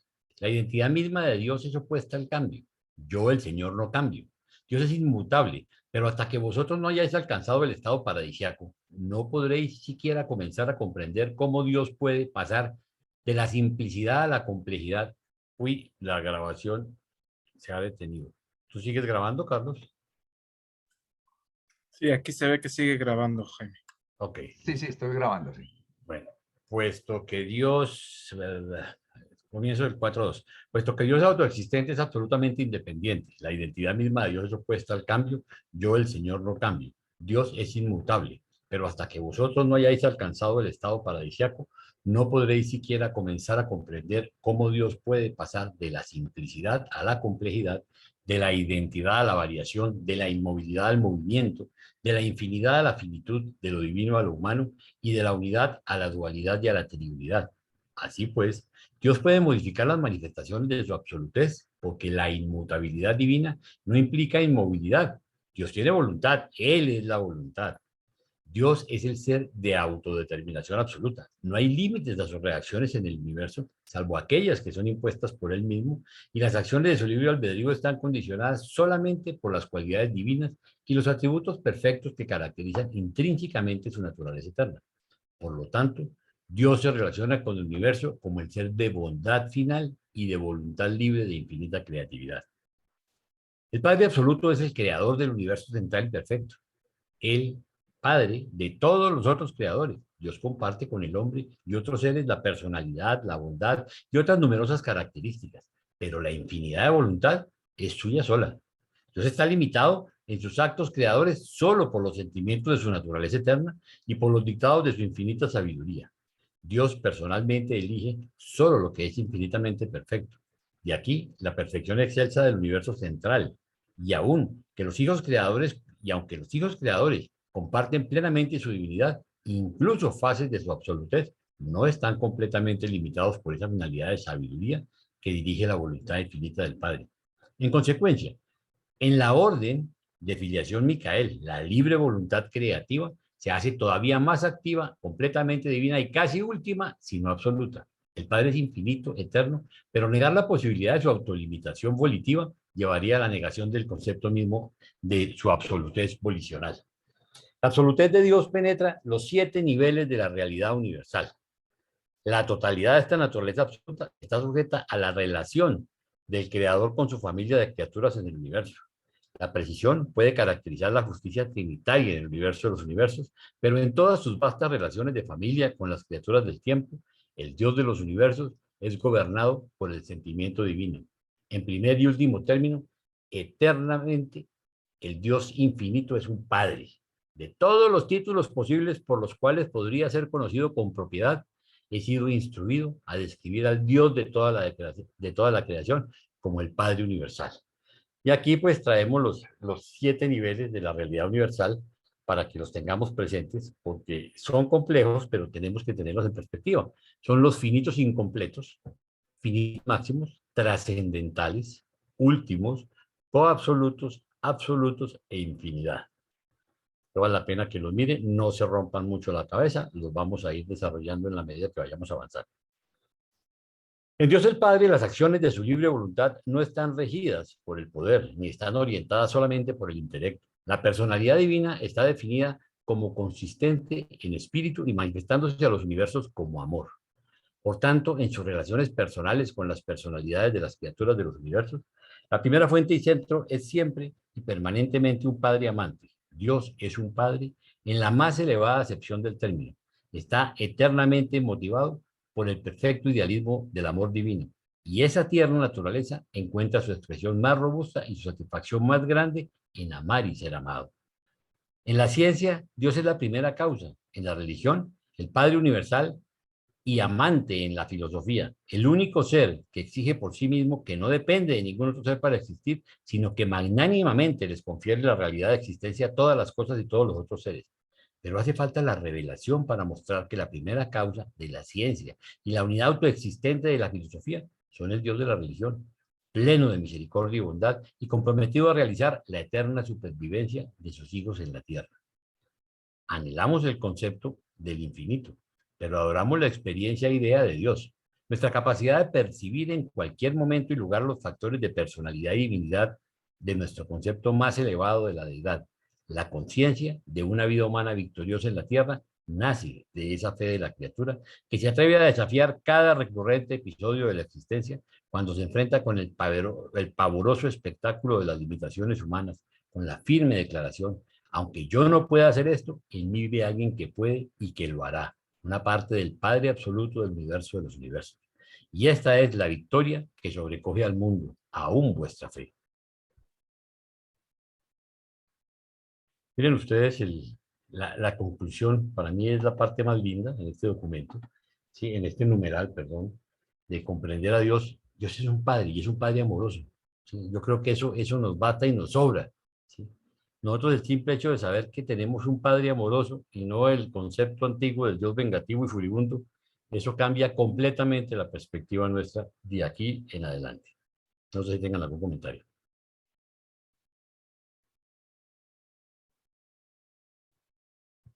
Ok, entonces Florcilla, continúas. Estoy de acuerdo contigo, ese último párrafo, en verdad, dice muchísimo, dice todo. Me encantó. Bien. Las ideas erróneas sobre Dios. La tradición religiosa es el registro imperfectamente preservado de las experiencias de los hombres de pasadas edades que conocían a Dios, pero tales registros no son confiables como guías para la vida religiosa ni como fuentes verdaderas de información acerca del Padre universal.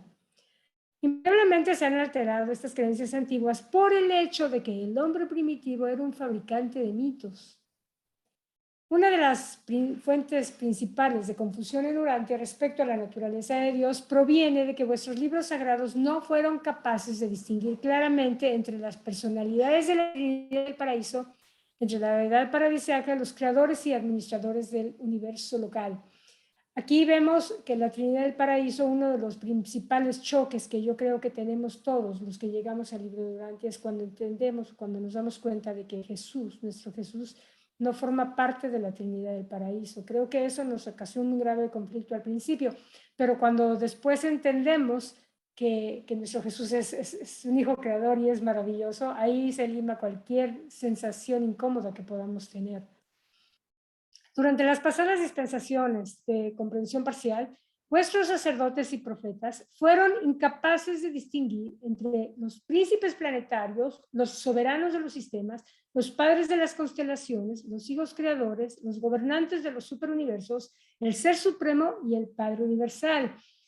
Aquí, por ejemplo, vemos que cuando hablamos administrativamente de diferentes niveles de mando, todos ellos pertenecen a diferentes órdenes como origen y creados para diferentes funciones. Inclusive, por ejemplo, muchas veces cuando se habla del Padre Universal, el Ser Supremo, se habla del Supremo con el Padre Universal, y la verdad es que son diferentes, ¿no? Pero ya lo vamos a ir aclarando porque en verdad es enorme la cantidad de personalidades para fines determinados y como origen determinado. Muchos de los mensajes de personalidades subordinadas, tales como los portadores de vida y varias órdenes de ángeles, aparecen en vuestros registros como procedentes de Dios mismo.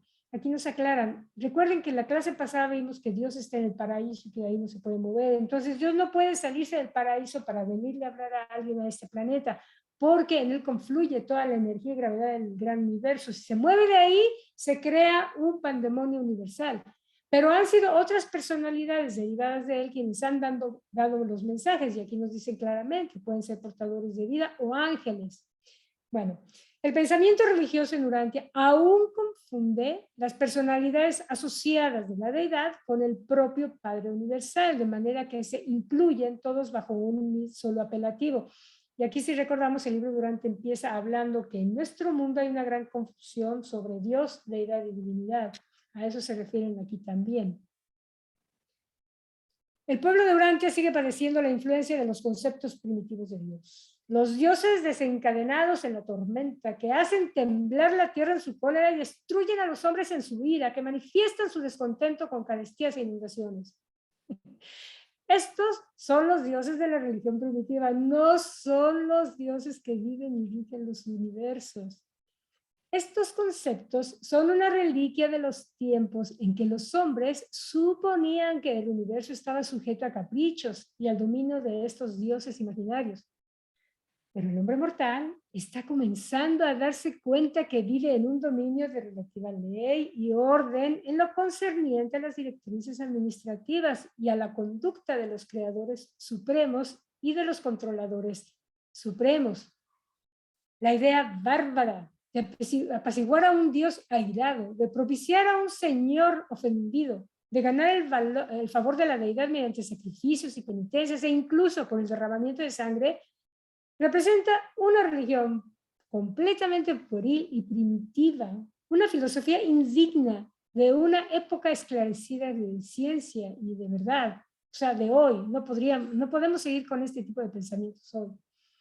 Tales creencias son absolutamente repulsivas a los seres celestiales y a los mandatarios divinos que sirven y reinan en los universos. Y además nos dicen los reveladores, es una afrenta a Dios creer, sostener o enseñar que debe derramarse sangre inocente a fin de ganar su favor o conjurar la ficticia ira divina. Los hebreos creían que sin derramamiento de sangre no había remisión de los pecados. No se habían liberado de la idea antigua y pagana de que los dioses no se pueden apaciguar sino por el espectáculo de sangre, aunque Moisés hizo un avance notable al prohibir los sacrificios humanos y sustituirlos en la mente primitiva de los beduinos infantiles que los seguían por el sacrificio ceremonial de animales. Y este es un tema bien lindo y aclarador. El otorgamiento de un hijo paradisíaco a vuestro mundo era inherente a la situación de clausura de una era planetaria, era inescapable y no fue hecho necesario para ganar el favor de Dios.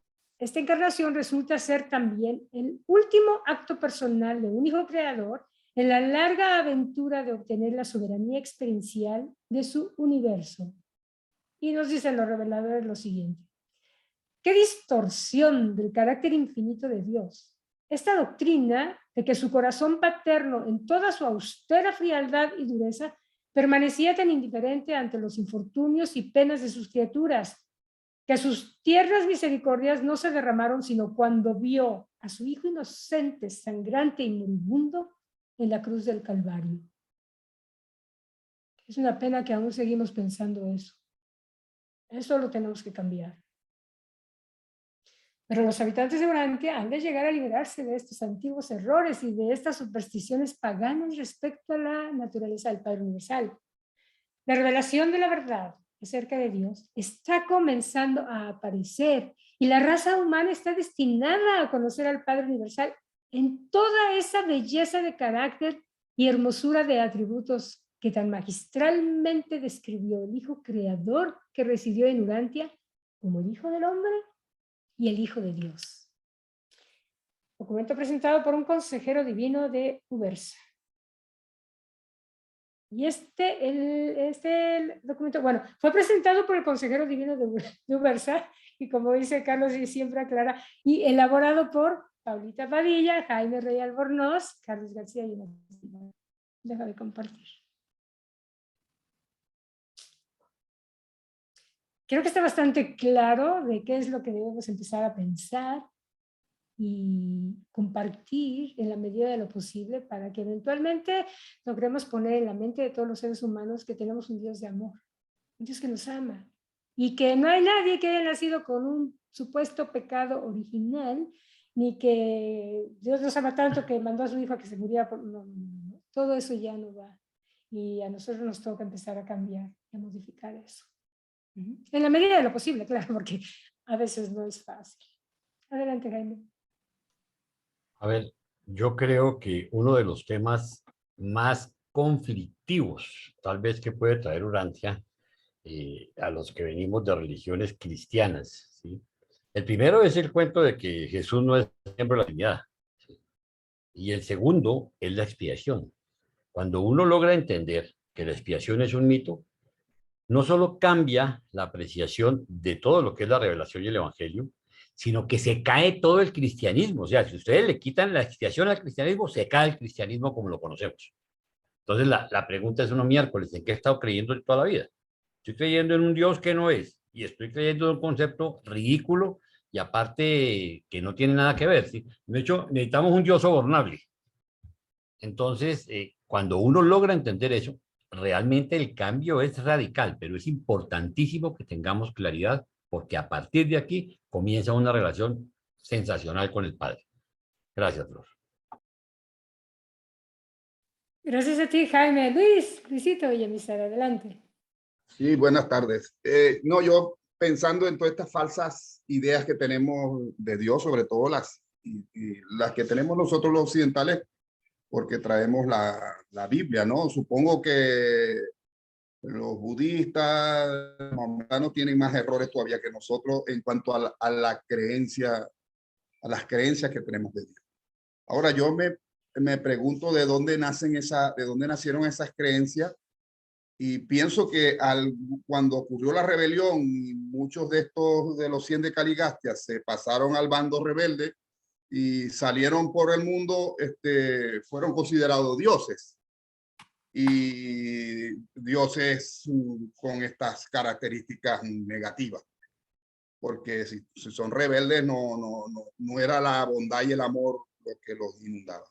Pero la otra cosa que me pregunta a mí, me puedo preguntar, si existen muchísimos mundos y con habitantes más atrasados, más avanzados que nosotros, también es posible que puedan haber seres en otros planetas que pueden venir aquí y no nos tratan con amor y se erigen como dioses ante una civilización quizás primitiva en aquella época, y se erigieron como dioses. Pienso yo en las deidades egipcias o las mismas deidades de los romanos. Todo lo que viene de la mitología griega y romana habla de este tipo de dioses con características humanas. Puede haber sido que hayan venido de otro planeta simplemente y han estado aquí manipulando nuestras creencias y nuestro desarrollo. Es lo que dejo por ahí. Mira, no sé, hay diferentes modos de pensamiento al respecto. Hasta donde yo sé, por ejemplo, el tema de la expiación se originó básicamente por ignorancia. En un momento en que el hombre no entiende lo que es la muerte, estamos hablando del hombre primitivo antes, la única forma de entender eso es como un castigo. ¿Y quién castiga? Pues los dioses. Pero todo esto es un proceso evolucionario. Ahora, buenamente lo que nos llegó distorsionado o no, al menos nos dio una ligera perspectiva de lo que conocimos hasta ahora. En ese tiempo, en un tiempo en que no había ni imprenta, ni modo o sea, no había celulares como tenemos hoy para preservar toda la información, cuando se transmitía de boca a boca, quien la recibía de acuerdo a su contexto o a su marco de referencia, y del mismo modo la transmitía de acuerdo a sus experiencias, y quien la recibía nuevamente, la recibía como bien se le ocurría entenderla, y en base a su experiencia la iba modificando y así la transmitía también. Entonces yo en algún momento dejé de sentir conflicto con eso, porque sentí que hay que sentir ternura por el buen intento de algunos de transmitir la información. Que hubo otros que con maña manipularon, bueno, pues sí también, ¿no? Ahora, mi muy personal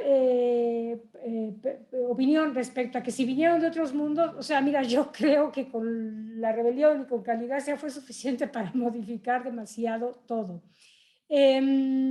se dice que vienen de otros mundos, pero yo no estoy muy segura de si los dioses permitirían eso. Claro, existe la posibilidad, si te pones a ver, entre los 37 planetas que entraron en rebelión, pues sí, claro, algunos deben estar tan en su modo de pensamiento que van y modifican otros. Pero yo me baso en que un mundo no puede interferir en el desarrollo evolutivo de otro mundo. Yo no creo que los dioses permitirían eso. Puedo estar equivocada. Entonces, se habla mucho de que otros, pero yo creo que con los que vinieron de los 100 de Caligástea, de ahí eran muy avanzados. Lo que pasa es que la rebelión, al ocurrir la rebelión, hubo un retroceso en todo ese avance. Y los sumerios, etcétera, los egipcios, ellos debieron, si no hubiera habido la rebelión, yo creo que hubieran generado avances enormes que hoy en día conoceríamos, pero que por la rebelión no conocimos. Y ahí lo mismo lo dice el libro. En muy poco tiempo se fue todo ese plan hacia atrás y volvió el hombre a la oscuridad total. No te sabría contestar si vienen de otros mundos, francamente, en eso. Yo personalmente creo que no, aunque puede estar abierta la opción debido a la cantidad de supuestas evidencias que hay. Personalmente yo no he visto a nadie, no se me ha parecido ninguno, entonces no sé. No, ni yo Él no se tampoco. ríe porque creo que él sí cree en eso. Pero espero, si algún día me entero, Luis, te voy a platicar. A ver, no, yo no es que me entere. Mire, yo tengo una posición que es muy clara frente a ese tema. Y es, yo me rijo para mi vida por los principios aprendidos en el libro Durante. Y lo digo con algún conocimiento de doctrina de muchos años. Pero la diferencia está en que sí reconozco que tenemos unos vacíos históricos muy grandes y que cualquier cosa pudo pasar. Nosotros tenemos 500.000 años de vacío, ¿sí? Entre Andoni Fonta y el Príncipe Planetario. Entonces, el hecho de que no tengamos el conocimiento de la historia no quiere decir que no han podido venir seres de otros lados.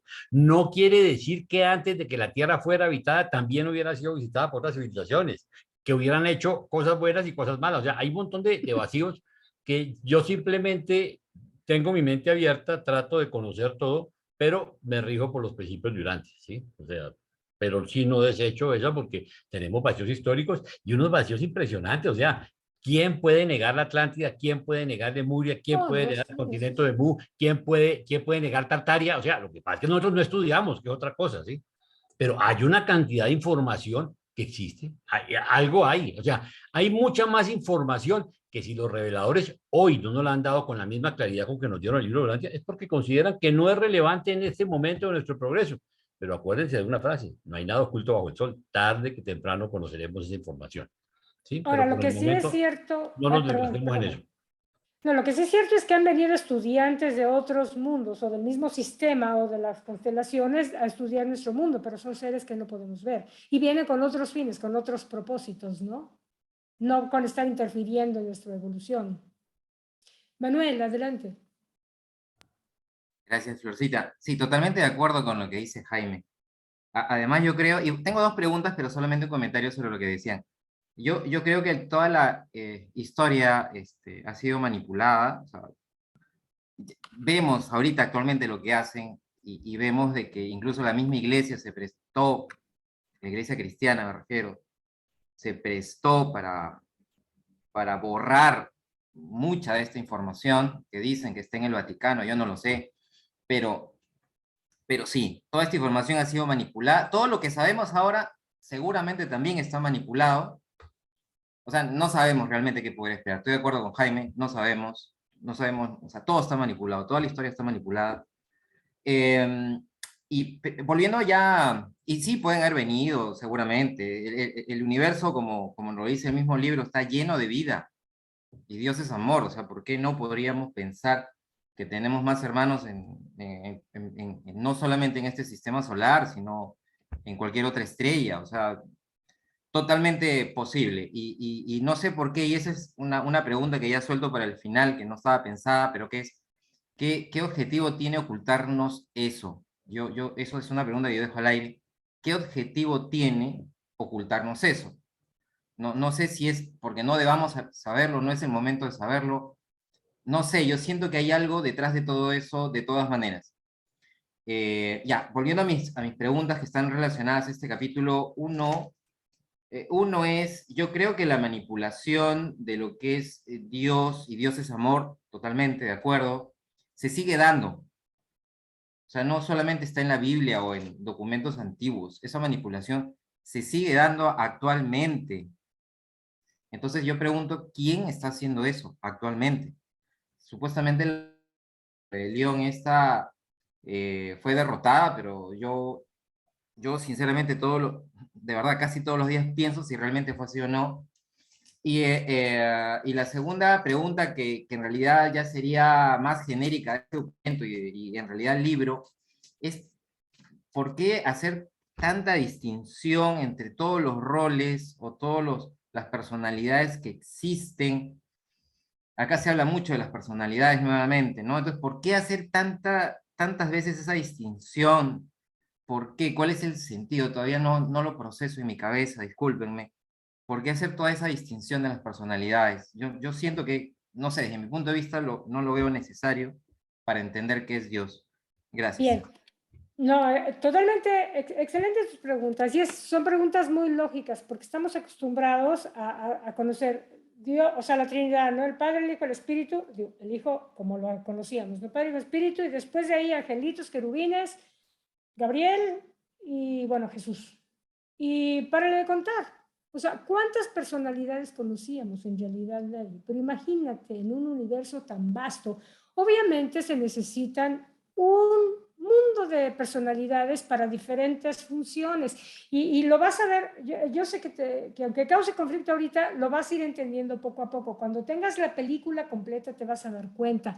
Manipular la energía, por ejemplo, no se da así nada más. Hay manipuladores de energía, hay los que se dedican a todas y cada una. Imagínate una empresa. Así como se derivan las diferentes funciones, los diferentes niveles administrativos y se requiere de las diferentes formas de trabajo de diferentes personas, del mismo modo en un nivel macro es nuestro universo. Ahora, en un mundo, como tú bien acabas de decir, que debe de haber muchos comidas, sí, por supuesto, ¿por qué deberíamos de ser los únicos? Sería un poquito egoísta pensar que nuestro mundo es el único, ¿no crees? No, hay muchísimos. Yo a lo que me refería hace rato de que no quería que vinieran es porque yo pienso que dentro de esa organización de gran orden existe la limitación para que un mundo no interfiera en el orden de otro o en la evolución de otro, a eso me refería. Pero de que hay vida, sí, por supuesto, imagínate. Y el mismo libro nos narra los tipos de vida que hay de acuerdo a los tipos y características de planetas y es fascinante, es verdaderamente emocionante y que todos son hermanitos nuestros además. No sé cómo nos vamos a entender con ellos siendo diferentes, pero va a ser todo una experiencia, yo creo. Es fascinante. También decías de que por qué ocultar. Pues sí, en gran medida es ignorancia por un lado y por otro lado es el deseo de mando de las instituciones que no conocen más que estar a la cabeza de muchas gentes, ¿no? O sea, la autoridad, la religión de autoridad. Y en la medida en que vaya la gente entendiendo que es una relación personal de nosotros con Dios, la religión de la experiencia personal, todas esas instituciones van a ir poco a poco cayendo. De hecho, ya hay muchas iglesias que están dejando de fungir como iglesias para hacer librerías o bares o diferentes cosas. Pero todo es un proceso, volvemos a lo mismo, y va a funcionar, va a estar bien y bonito, muy, muy, muy bonito después. Y voy a seguirle. A ver, Jorge Roa, gracias, qué gusto verte por acá. Gracias, buenas noches a todos.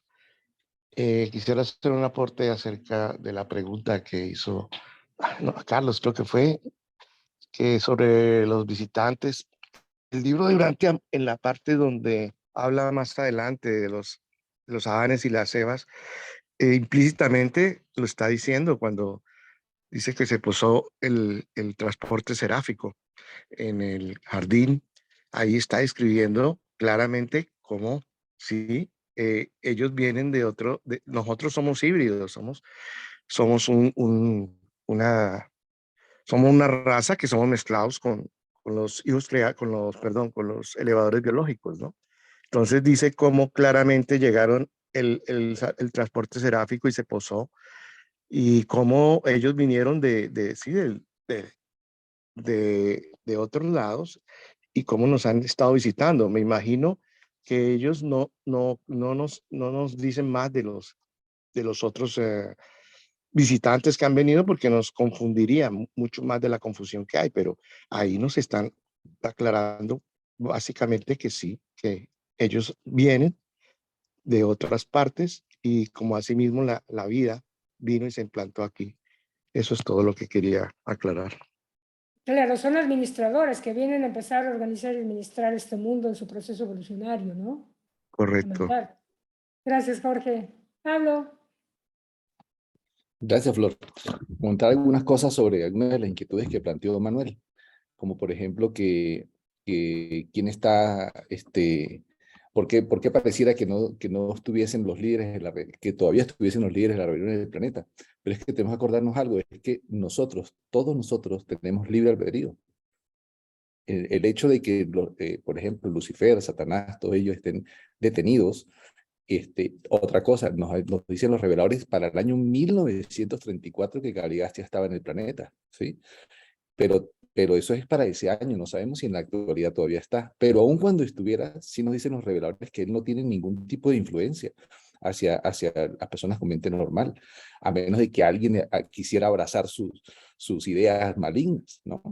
Y eso suponiendo que todavía esté aquí. Pero lo que sí está aquí es que hay muchas personas que definitivamente quieren llevar un liderazgo hacia el mal. ¿Cuál es el motivo? Tendrán sus motivaciones propias, sus ideas propias de por qué hacerlo. Pero eso es algo netamente de los humanos, ¿no? Netamente de cada uno de nosotros, porque, a ver, voy a poner un ejemplo drástico. Yo agarro y saco una ametralladora y estuviésemos todos aquí en un sitio y yo llego y empiezo a apuntarle y a disparar.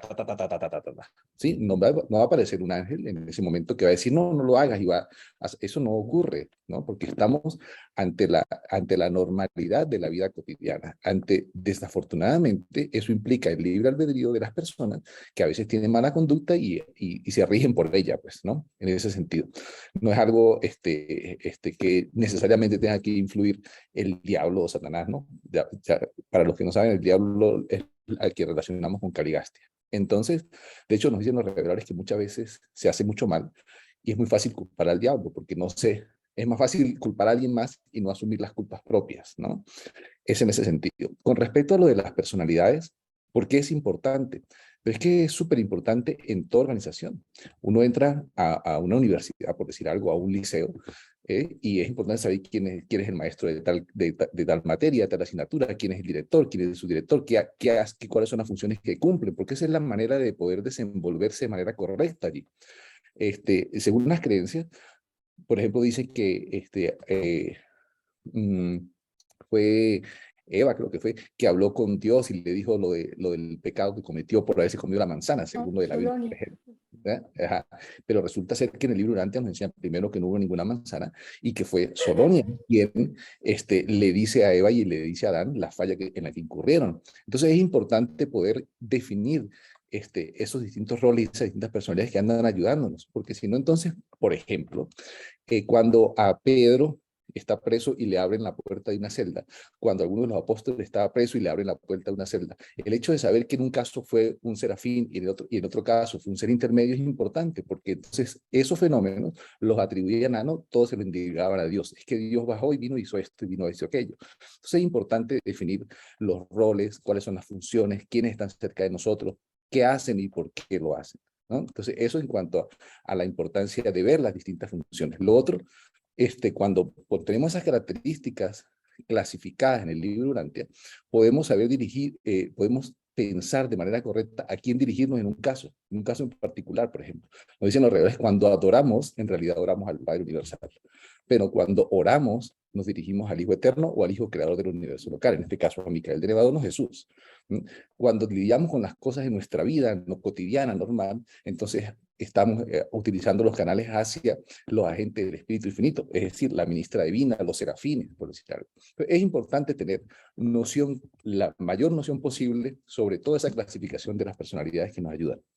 Era eso, gracias. Gracias, Pablo, muy explicativo, genial, gracias. Arturo, adelante. Sí, nada más breve, nada más para comentarle al hermano Manuel que el libro de Urantia nos están describiendo la gran organización del Padre Universal, Manuel. Es un organigrama estructural de una superempresa, megaempresa o como lo quieras tú llamar, donde nos están describiendo la perfecta creación del Padre Universal, o sea, y entender eso te va a costar mucho, Manuel. Entonces, el consejo o la sugerencia aquí es, no te desesperes, hermano, o sea, tú sé paciente. Todas estas dudas, y más como estamos profundizando en el tema, te van a salir muchas dudas. Si no has leído todo el libro, las vas a tener. Entonces, no te desesperes, te van a llegar las respuestas, te van a decir por qué te están describiendo todas las personalidades de la creación, y ni siquiera son todas, ¿eh? Es un fragmento de las personalidades, porque ni siquiera nos revelan realmente todas, es un fragmento.